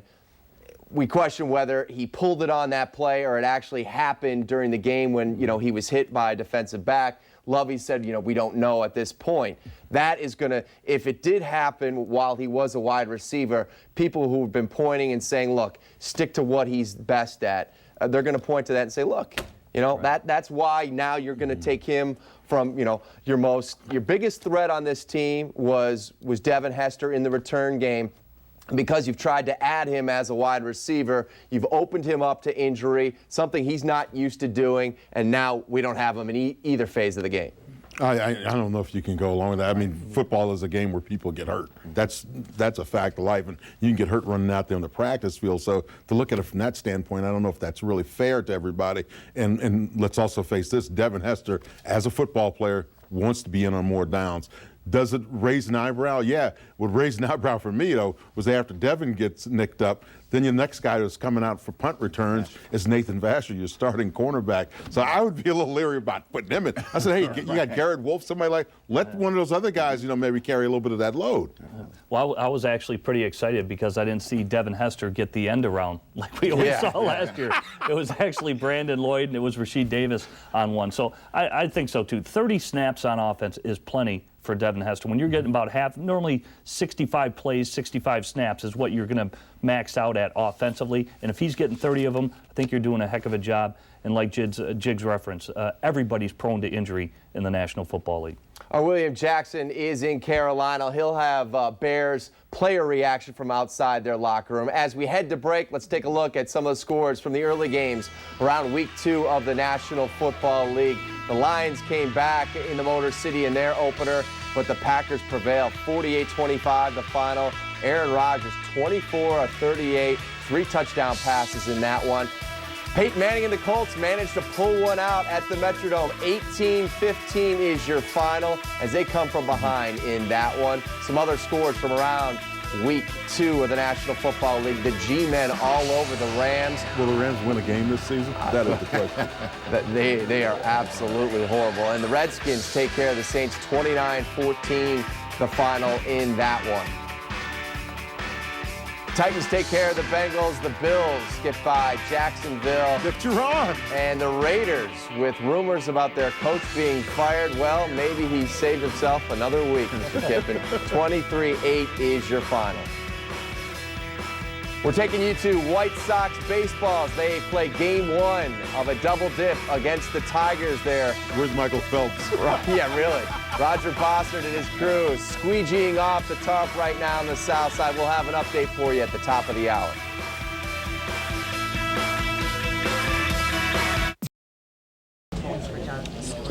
No, I have to watch the film, but didn't feel like they were doing anything different. They were in the same plays they ran in the first half. They're just more effective. We missed some tackles, have some guys that had their gaps.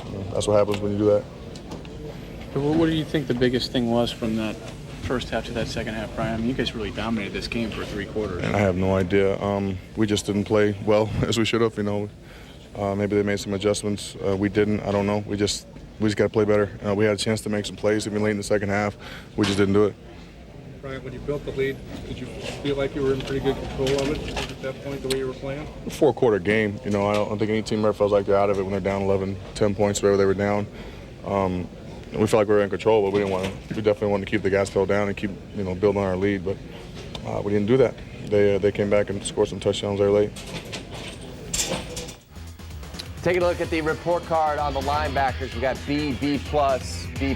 We saw Hunter Hillenmeyer out there more this week because they weren't in nickel as much. Your thoughts on the linebacking core? This looks like a linebacking core that has returned to its form that we saw in 06. Yeah, they're making tackles, they're making interceptions, they're getting sacks, they're doing all the things you want to see out of linebackers today. I know there was one play Hunter Hillenmeyer is probably going to sit back and have a nightmare about tonight, and that was the pass to King late in the ball game, and one that Hunter had him covered pretty well, but it was a pass that was very well thrown by Jake Delhomme, and that really led to that final score for the Panthers.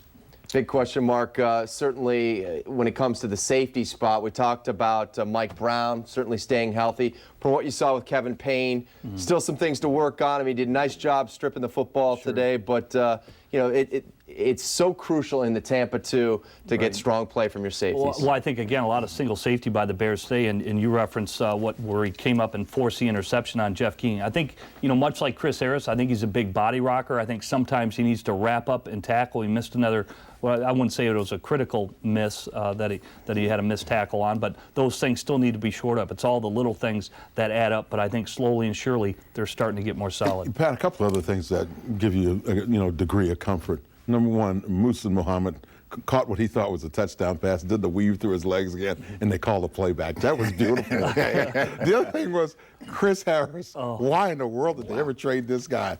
Jim, could you believe the way he smoked Roberto Garza?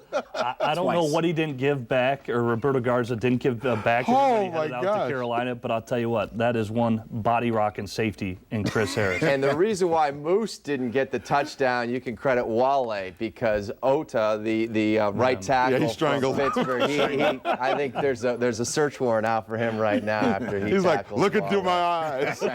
Mike Brown had a couple of tackles. He had a sack on a blitz. He spoke with our William Jackson a short time ago. I appreciate it, guys. Here with Mike Brown. And Mike, you guys come out defensively, and you're getting off the field. The offense sustaining drives. It seems like everything is going your way early. Yeah, early on we had definitely had control of the football game. But in the second half, things changed. They finished the game. You got to give them a lot of credit because they came out and got more points than us in the end. I believe the reason why we lost the ball game is because the defense couldn't stop the run in the second half. It's something that we pride ourselves on, but they pretty much got after us in the second half with the run game. And, they pretty much controlled the field position in the second half. And we came in on the short end today. Okay, and turnovers I know are big in any game, and it's the deciding factor, and that was the case again today. Yeah, I think they had 2, we had 1, and that's usually how it happens. Turnovers are a big part of the football game. Whoever gets the most usually wins, and that was the case today. How do you like the formula for this team during the long haul when you have a guy like Matt Forte who can run the ball and help sustain drives and get you guys rest? Yeah, we loved it. The first half, we were hardly on the field at all. We were getting on the field, getting off the field, like you said. Matt Forte, like I said, he's an incredible back. And he's nothing but good things to say about him. Unfortunately, today we weren't able to, do enough to win the ball game. So that's very disappointing. But at the same time, we're going to look at the film, get better, and come home, next week, have our home opener, and hopefully the crowd's really into it, and we give them a good show. Okay, before we let you get out, you came through with a big sack. Tell us what happened on that play, because you just came through. And it was, you know, it's something that we forced their line to pick the poison, basically. They're either going to block me or Tommy. They decided to block Tommy because, you know, he's a little bit bigger than I am. So we just out-schemed them on that play. They didn't have enough blockers for me, so pretty easy play for me. You'll take it all season long? All season long. All right, Mike, appreciate it, man, as always. Okay, we'll see you. Okay, let's go back to you guys in the studio. Mike Brown says they will come back. We'll see you next week in Chicago. Back to you guys.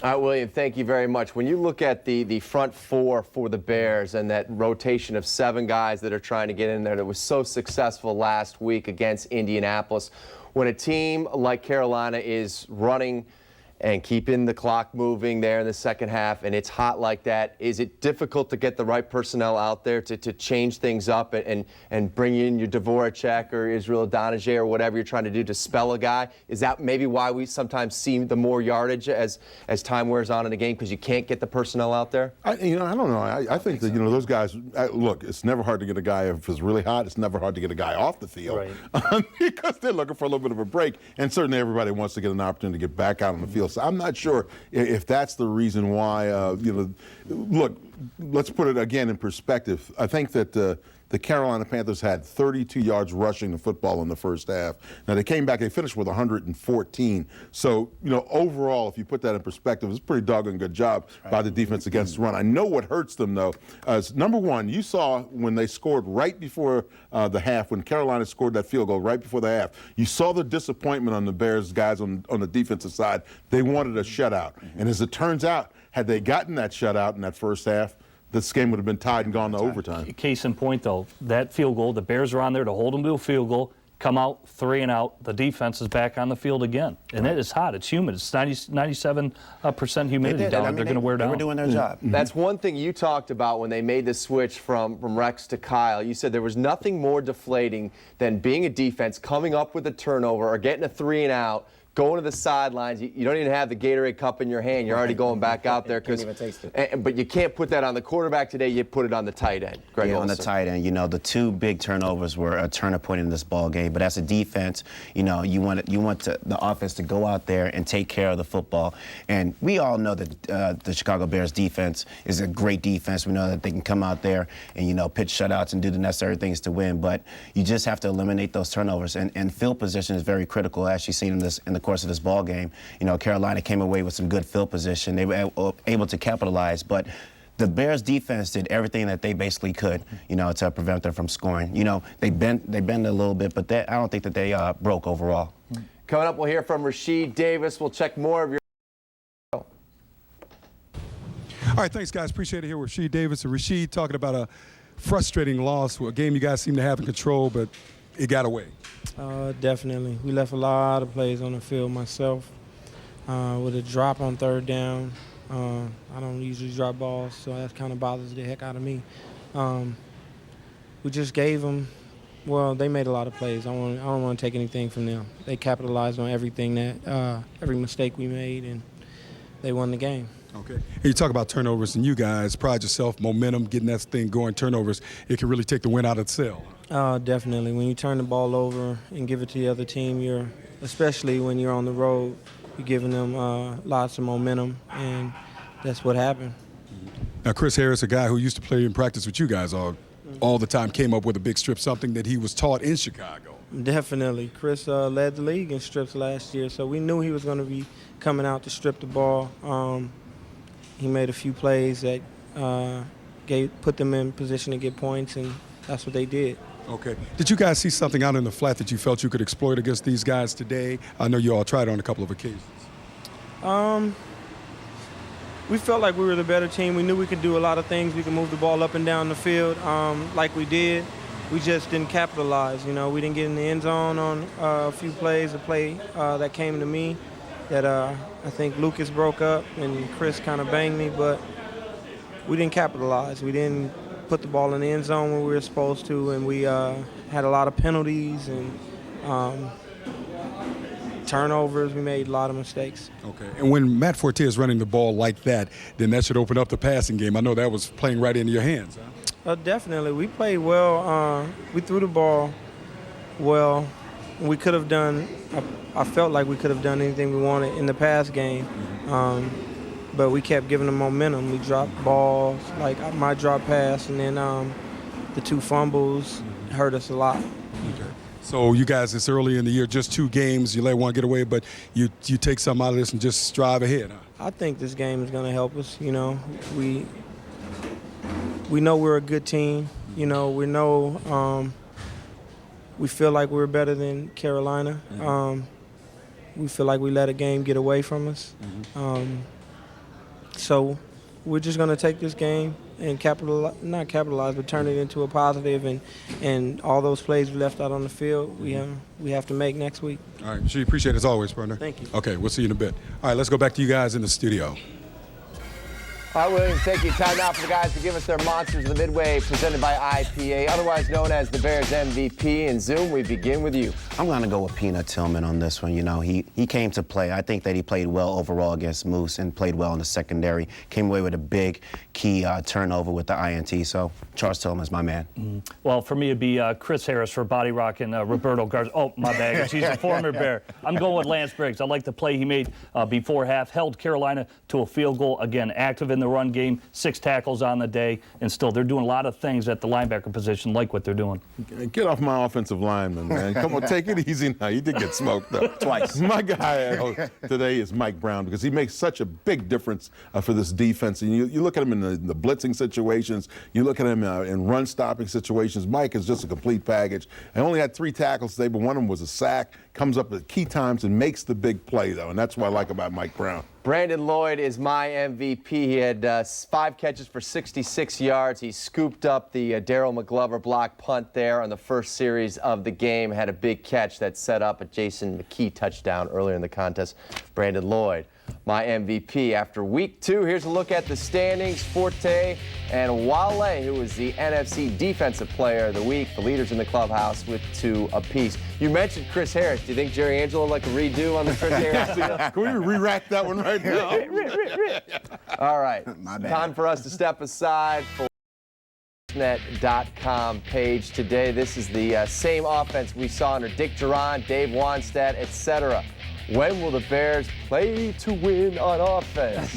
That's what Steve has to say. Your thoughts, I mean, you've been a part of this offense with different coordinators. Your thoughts on where this is compared to ones you've seen and where it needs to be. Right. Well, let's just say this. Let's just go back to training camp. We knew there were a lot of things that have to come together for the Bears. One essential thing that's come together, you've stabilized the quarterback position. You're getting a good running game right now. Now, once they solidify who's going to be the essential wide receivers in this offense, I think it's going to start to click. I think it's going to start to hum, and they'll be just fine. And the other thing is the offensive line has been playing pretty well, because I think that's an area where, frankly, we were all concerned about. We're sitting there looking at that during preseason, but they've come together pretty well. And I think on the defensive side, well, obviously things have come together over there. You know, the Bears have said that they're not going to have a pure #1 receiver. It's going to be kind of receiver by committee. We'll see down the road if that indeed works out for this offense. But right now, Brandon Lloyd, he emerged today as the go-to guy. He had 5 catches for 66 yards, and he addressed the media a short time ago. Let's listen in. I thought he was going to tag me, and he didn't. And I tried to put the ball across, but I really wasn't worried, because when I saw where I actually was, I knew we were going to be able to punch it in with our goal line package, and we did. But as you know, just want to make the plays when my number's called. It's really nothing to it. You want to go out there and do whatever I can as a receiver to put a W on the board, and that's kind of my goal. Offensively, it seemed like you guys just shot yourself in the foot. You're moving the ball, and then it's a fumble or something happened. I mean, that seemed like the turnovers and the penalties, those mistakes, because they're obviously the team that finished. I don't feel like they are better than us, but they were the better team today, because they came out and finished. And Greg felt like he, in a sense, lost the game because of the 2 fumbles. Would you say anything to a teammate like that, or I mean, obviously you guys don't point the finger there? I don't know. I mean, is it just to support a teammate? I mean, just don't have any comment on that. Gotcha. Right. Quickly, can an offense survive without a pure #1 receiver? I think eventually it's going to declare itself. It always does. Much like the quarterback position has declared itself, receiver will declare itself. And what do? You get the ball in your playmaker's hands. All right, time now for our Bear Essentials. A look at what the Bears need to do. Pinstripe suit with the blue in it. So he's looking awfully dapper. But this isn't a not dapper confident like call, me. really, on your Jerry's GQ, much like Right. the 4th and 1. Right. You're not exactly. I was on the bubble, right? Yeah, I was on the bubble. You audible there. Right. This is a word I needed to from call a me timeout. to me. You can't accessorize a 4th and 1. You can't accessorize it. All right, we thanks as always for your participation with the show. I know we had the White Sox game in between. A lot of you chimed in, about 400 of you on ComcastSports.com. This was the poll question on this night. What was the reason? All right, thanks, Pat. Appreciate it here with Bob Babbage. And Bob, you guys came out and seemed like you were in control of the game defensively. What did you do early on to be so effective? Well, we just came out and ran our game plan. The guys played extremely hard. They executed the game plan. All the credit goes to the guys. They played great football. Okay. When you have a control of a game like that, is it more disheartening when you don't pull it out when you have control? Oh, we're very disappointed we didn't finish. You know, it all starts with me, but we got to finish the game. We let this, they're a good football team. They did a good job winning the game, and, we just got to learn how to finish. Okay. When you talk about what you guys were able to do at secondary, Peanut, you always preach the turnovers, and Payne got it in the air. Peanut was able to take it away and take it another direction. Yeah, we didn't have enough takeaways. We got one takeaway again, so we're disappointed in that. They did a good job of holding on to the football. We didn't get enough strip attempts, but the guys, once again, Peanut, we set up the wall. He got some yardage, and I think it led to a score. So on the defensive side of the ball, if we don't score, we want to lead it. We want the takeaway to lead to a score. Okay, if you could comment on the play of Alex Brown, too. He seemed to have a big one. Well, without watching tape, Alex played extremely hard. Looks like he made some big plays. He had a sack and, made a play on. They ran a draw versus a certain defense we had, and he made another big play. So, and he made a play on the screen. So, Alex had a good game from what I can tell right now. Early in the season, what do you tell your guys as to try to bounce back with the majority of the season still in front? It's not a sprint. It's a marathon. It's a very disappointing loss. We got to go back to work on tomorrow, watching the tape, get the corrections made, and then Wednesday we got to prepare for Tampa Bay. Okay, Bob. Appreciate it as always. All right. Thank you. All right, thanks. Okay, Pat, let's go back to you guys in the studio. The Bears had it in control, let it get away. Very disappointing loss for the guys. Back to you all. All right, Billy Jack, it was. Here's the secondary report card, a B, an A-, and a B+. Peanut Tillman with 6 tackles in the day. And a lot of people want to know about the play calling in general from the offense in the second half in this one. Now, for answers for that, we send it to our William Jackson, who's standing by with the offensive coordinator of the Bears, Ron Turner. Take it away, Billy Jack. All right, Pat, appreciate it, partner. Ron, you guys here has to be frustrating. You open up, you get 7 points, and it appears the offense is pretty much rolling the way you wanted it to. Yeah, it was for a while. We were moving the ball pretty well. We didn't finish, a couple drives in the first half. We needed to get touchdowns instead of, field goals or whatever, and turn the ball over, one drive. And, that's frustrating. We were moving it. And second half, we just never really got in sync. We hurt ourselves. And that's the thing we didn't do a week ago that we did today, with turnovers, missed opportunities, penalties, things like that. Because you can look back to 2 runs by Matt Forte, 2 big runs in particular, and both come back, put you deep in your own territory. Yeah, those are huge because we were backed up. And offensive line did a nice job. Matt had some nice runs. We got out of there 2 times and got big penalties to put us back in a hole. And, it's tough to overcome. We're playing against a good team like this. And like you say, early in the game, a couple turnovers in the first half. Olsen had 1, uncharacteristic for him to have 2. Yeah, it is. He's a great player. He's going to be a great player for us. Has made a lot of plays for us. He's going to make a lot of plays for us. No one feels worse about it than he does. And we just got to go back to work and protect the football. Okay. What happened on the last couple plays of the game? Kyle said on 3rd and 1 that he saw something and he tried to exploit that.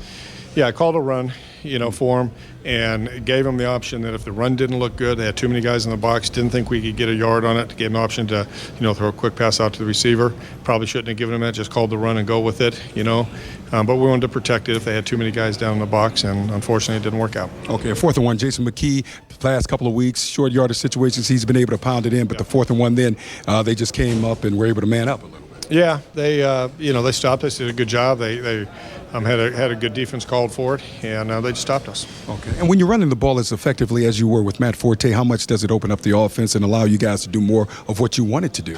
Well, it should open it up a lot, and that's the key. If we can establish a running game, get the running game going, it should open up everything else a lot. And then when we have those opportunities, we got to take advantage. We did run the ball well. Like I said, we hurt ourselves with the turnovers, hurt ourselves with a couple big penalties, and then we did have some opportunities in the past game that we didn't take advantage of. Okay, final question. How would you assess the play of Kyle Orton on this particular day? He did some good things. Obviously there's a couple plays he'd like to have back, but Kyle's, you're not going to be perfect. You're not going to make every play. He made some plays and saw the field very well and did some good things. Okay, Ryan, as always, appreciate it. Sounds good. Okay, thanks now. Okay, Pat, let's go back to you guys in the studio. No doubt, again, a frustrating loss for the Bears, but they say they can grow from this one. Still early in the season, but they wanted this one desperately. Back to you. All right, William, they have Tampa Bay in the home opener on the lakefront next week. Let's talk a little bit about what we heard from Ron Turner, specifically the play calling.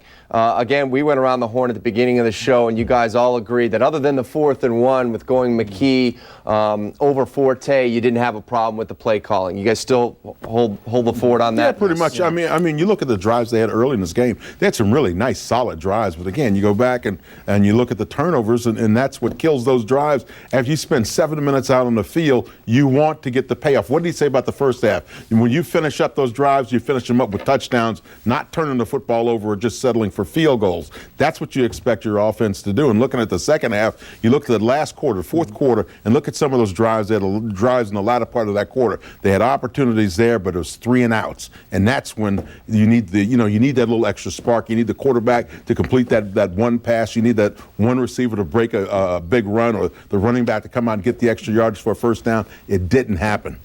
Matt Forte followed up his impressive debut last week where he had 123 yards, the best ever for a Bears running back in their inaugural game. Tonight, 92 yards on 23 carries, and he's standing by with our William Jackson. Take it away, Billy Jack. Okay, thank you, Pat. And that easily could have been well over 100, had 2 big runs called back, but still a nice performance by Matt Forte. And when you guys are running the ball like that, frustrating not to win it when things are clicking offensively like you want. Yeah, it is. And, it was a tough loss today. And, we had some penalties and, a couple runs called back and a few turnovers. So, we got to eliminate mistakes so we can win these games. And mistakes, I know for a back, I know when you look up and you knock off 20 yards here, another 15 here, and to have it come back, that has to deflate the whole team to a degree. It's frustrating, but there's adversity in the game, but we got to overcome that, and we just got to come back the next play and get positive yards. Okay. Now you had a couple more opportunities today for those who said Matt Forte did it one game. Let's see if he can do it too. You came out and you followed up with another nice performance. A couple of plays looked like you could have broken. Are you starting to feel even more comfortable? Not to say you didn't look good the first game. Oh, yeah, each game I get a little more comfortable, even though I'm already pretty confident in our offense. And, our whole team I'm pretty confident in. I think we can do some good things if we just, eliminate mistakes and, play good football. Okay. Did you get the feeling in the second half that one may break? Because in the first half, using Zoom's analogy, it was about to crack a couple of times. Second half, if you felt you guys kept pounding the ball, do you think that you had an opportunity to break one? Yeah, of course. I did break one, and, I got called back. But I think we were wearing on them. I think we was wearing them down. And I think if we would have kept, pounding on them, at least, a few times, it's going to, break a long one maybe. Okay. What do you do to get back on the saddle very early in the season? But as I talk to a couple players and coaches, they say it's tough to lose any game, but especially one that you were in control of. Yeah, we just got to come back out at practice and practice hard and, focus on the game plan and what we have to do and eliminate the mistakes and come out and execute and play Chicago Bears, perfect football. So that's all we have to do is come out and practice that and display it in the game. Okay. How easy is it to put this one behind you? You have to, but, you still think about it. Yeah, it's tough, but you got to have a short memory. Our next game is Tampa Bay at home, so we got to focus on that game and come out, blazing on them. Okay, well, you're averaging over 100 yards a game. I know it doesn't mean much right now, individual goals, but it's something to build on for you, huh? Yeah, it is, and, I'm just going to keep it consistent the whole season and, just this running game, keep it going, and hopefully it, helps out the whole team and we can continue to, get better and, win some games. All right, Matt, appreciate it, partner, as always. Okay, we'll see you in a bit. Okay, Pat, let's go back to you guys in the studio one more time. Matt Forte, another big day. I think he's here to stay. Back to you. I think you're right on that one, William. And what we saw from Matt Football League with 2 turnovers. One came after a 66-yard drive where the Bears were in field goal position. He also fumbled when Chris Harris hit him in the third quarter. That led to 7 points for Carolina. Just 2 catches on the day for the tight end out of Miami. He addressed the media a short time ago in Carolina. Let's listen in. It's just two things that are unacceptable and they ended up costing us. Greg, knowing that Chris comes out of the same system trying to force that, did you guys practice against that this week? Did you expect that it was going to be coming, that they were going to be punching it? Yeah, everyone does. It's nothing different. Every team in the league, tries to strip and get turnovers. And we didn't do anything different than we usually do. We put a big emphasis on ball security and not turning the ball over, and I didn't hold up my end of it. Well, here's what Richard from Chicago says as he logs on to ComcastSportsNet.com. Don't you agree that it was Greg Olson's 2 key fumbles that prevented the Bears from putting points on the board, ultimately costing them the game? Absolutely. That was a turning point in the game, in my opinion, because the Bears were set to blow this game out. That's what that meant. The first fumble, 67-yard drive, comes back and it shoots the Bears in the foot with the first fumble. Second series, same way. Turnover puts the ball in Carolina territory. If those 2 things don't happen, the Bears roll in this ball game. You said the reason why they couldn't bench Hester is because they got so many formations with 2 tight ends. You called Olsen. With Olsen. You called Michigan State football. Kellen Davis had a great preseason. You saw him up close and personal. Can he be a guy that is out there in those circumstances and could replace Greg if this type of play continues? I don't see him like Greg where he can be split outside the wide receiver, but I'll reference your point earlier. If Mark Bradley's active, because when you look at Carolina, they didn't adjust today like Indianapolis a week ago. They put Freddie Kieho, a linebacker, out on Greg Olsen a week ago. Today when that set happened, they just kept Lucas and their normal defensive backs out there. So really the mismatch isn't there when it comes to speed. So I would have liked to have seen Mark Bradley in that game. And the other thing you always have to keep in mind, too, though, is that when you have success in the preseason, who is it against? And now Kellen did get some opportunities against the starting groups, but you have to put that in perspective because that's what the coaching staff is doing, is they're saying, well, he's not working against the ones in large part, so we'll kind of, temper that. Kellen's raw, but he'll get better. Still to come on Bears postgame live.